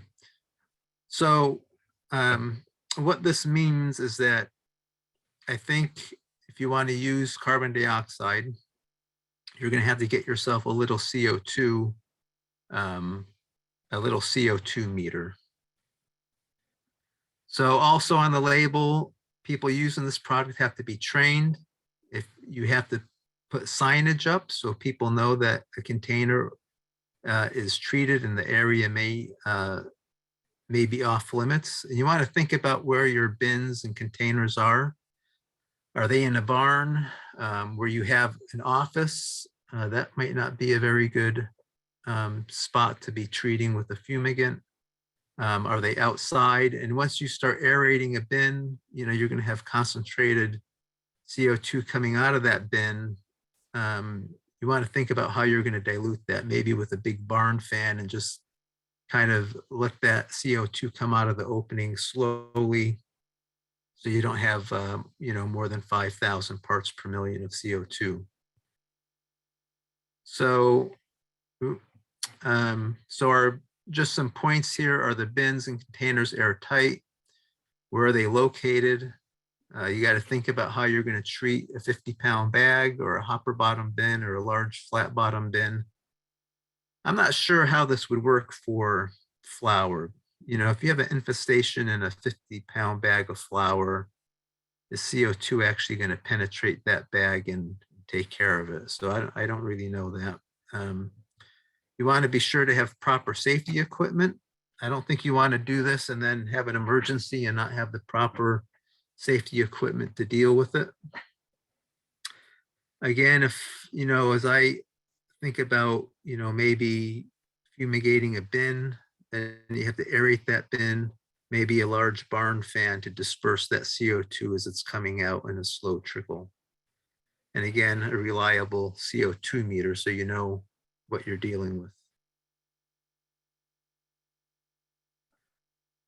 So regular food grade CO2 is not expensive, but I do not know what a labeled cylinder of CO2 is going to cost, because the companies have spent probably 3 or 4 years doing all the work to get a label established. So the pricing, I'm sure, is going to be different. So I just wanted to bring that up because sometimes we get in situations where, where we have an infestation and it's hard to deal with, and some people don't want to use insecticides. So this is, I guess, an option on the horizon that would be good to keep an eye out for. So Matt, you said that CO2 is used in rodent burrows, and actually that's where this company is concentrating their efforts. But do you know, are there distributors where you can buy CO2 for rodents? I don't, unfortunately. With the cartridges, I'm not sure yet. I think Leafitech would have the information, and that's who you've spoken to, right? Yeah, they're working on distribution. I kind of harassed this guy a little bit. I don't think he likes to hear from me because I'm anxious to get the product available, and he's working as hard as he can to do it. And they're focusing on rodents first, and then they're kind of expanding to stored product insects. But Yeah, I'm not aware of any distribution yet at this point. okay, so a couple questions here. Is PAPR sufficient respiratory protection, or do you need SCABA? So I guess I don't know that answer. I'm not quite sure what PAPR respiratory protection is. You would need a contained, you would need a contained breathing apparatus to enter into a confined space with, an air tank on it. So a cartridge type mask or whatever is not going to work. You need something that's going to provide air to you. So I guess maybe I do know that answer. The smaller batch is what I was wondering about. You could set up a fumigation chamber. One farmer was suggesting that we write a grant and get one of these shipping containers and turn that into a fumigation chamber that we can go from farm to farm and fumigate people's tote bags or whatever small containers they have. But you can get those 1-ton tote bags with a plastic liner, and I forgot to put a picture, and I made a little device that if you have a plastic liner in your tote bag, you can have a couple, a little pipe with some valves so that you can first suck out the air out of the bag with like a shop vac. You shut the valve off. Then you hook up your CO2 hose to it, fill it up with CO2, and then you would shut the valve and let that set for several days before you suck that CO2 out again. So, okay, I think we are to the end of our time. So I see in the chat, we treat pro boxes with extender ring and grain pro bag at 2,800 pounds at a time for 10 days treatment. Very good. Maybe, Ravino, do you want to, I'm trying to unmute you here. If you want to talk about that a little bit, I'd be glad to hear it. Can you hear me? Yeah, I can hear you. Great. So this is Ian Hertzmark, Megrosh Farm in Baltimore County, Maryland, and working sort of in between the tens of thousand bushel bins versus 50-pound bags. We found this to be the most economical way to treat smaller lots of grain. And essentially what we're doing is we're taking the big black buckhorn bins with the hopper bottom, the extender, the regular extender ring plus the additional ring. You can get about 2,800 pounds of grain in there. And because the the supporting cross piece is flipped around and is literally on top of the bin. You can actually get the large grain pro bag inside the entire unit, and you fill the grain there. You fill the bag with the grain, and we've developed these little PVC probes that go to the bottom of the bin, and we try to not go all the way so we don't poke a hole, but essentially we fill from the bottom up. And it's been a little bit lower tech. We started off with a candle burning, and when the candle goes out, you filled your bin with CO2, as CO2 is heavier than oxygen. And we found about 10 days treatment is necessary to get a non-reinfestation. Oftentimes we're taking from larger bins, we're transferring into these bulk bins, treating, letting them sit for 10 days. And then after that, even in the warm months, we have had grain free of pests for 3 months on end. Basically from late summer all the way into the end of corn harvest, we had some small grains that held the whole time at ambient conditions. I will note, if you're using the Grain Pro bags, you have to make sure you're working with as low grain moisture as possible, because there's no breathing inside that bag. And that's it. That's what I can tell you. I know there are other processors in the region that are treating 50-pound bags of kernels, but we've found that, especially with longer shaped kernels or things in a hole, the more you jostle it around, the more you're likely to poke a hole in your bag and lose your seal. So we try to do it as a treatment and then move on from there. Yeah. Very good. Thank you. Yeah. Any other questions or comments? If you raise your hand, I can see who I can unmute. Yeah, I wonder if they could send us pictures of that. That'd be interesting. Because we're just starting to do this, Aaron. Yeah. If you could send us some pictures, that would be great. Sure. Again, appropriate context, I'm happy to share as much information as I can.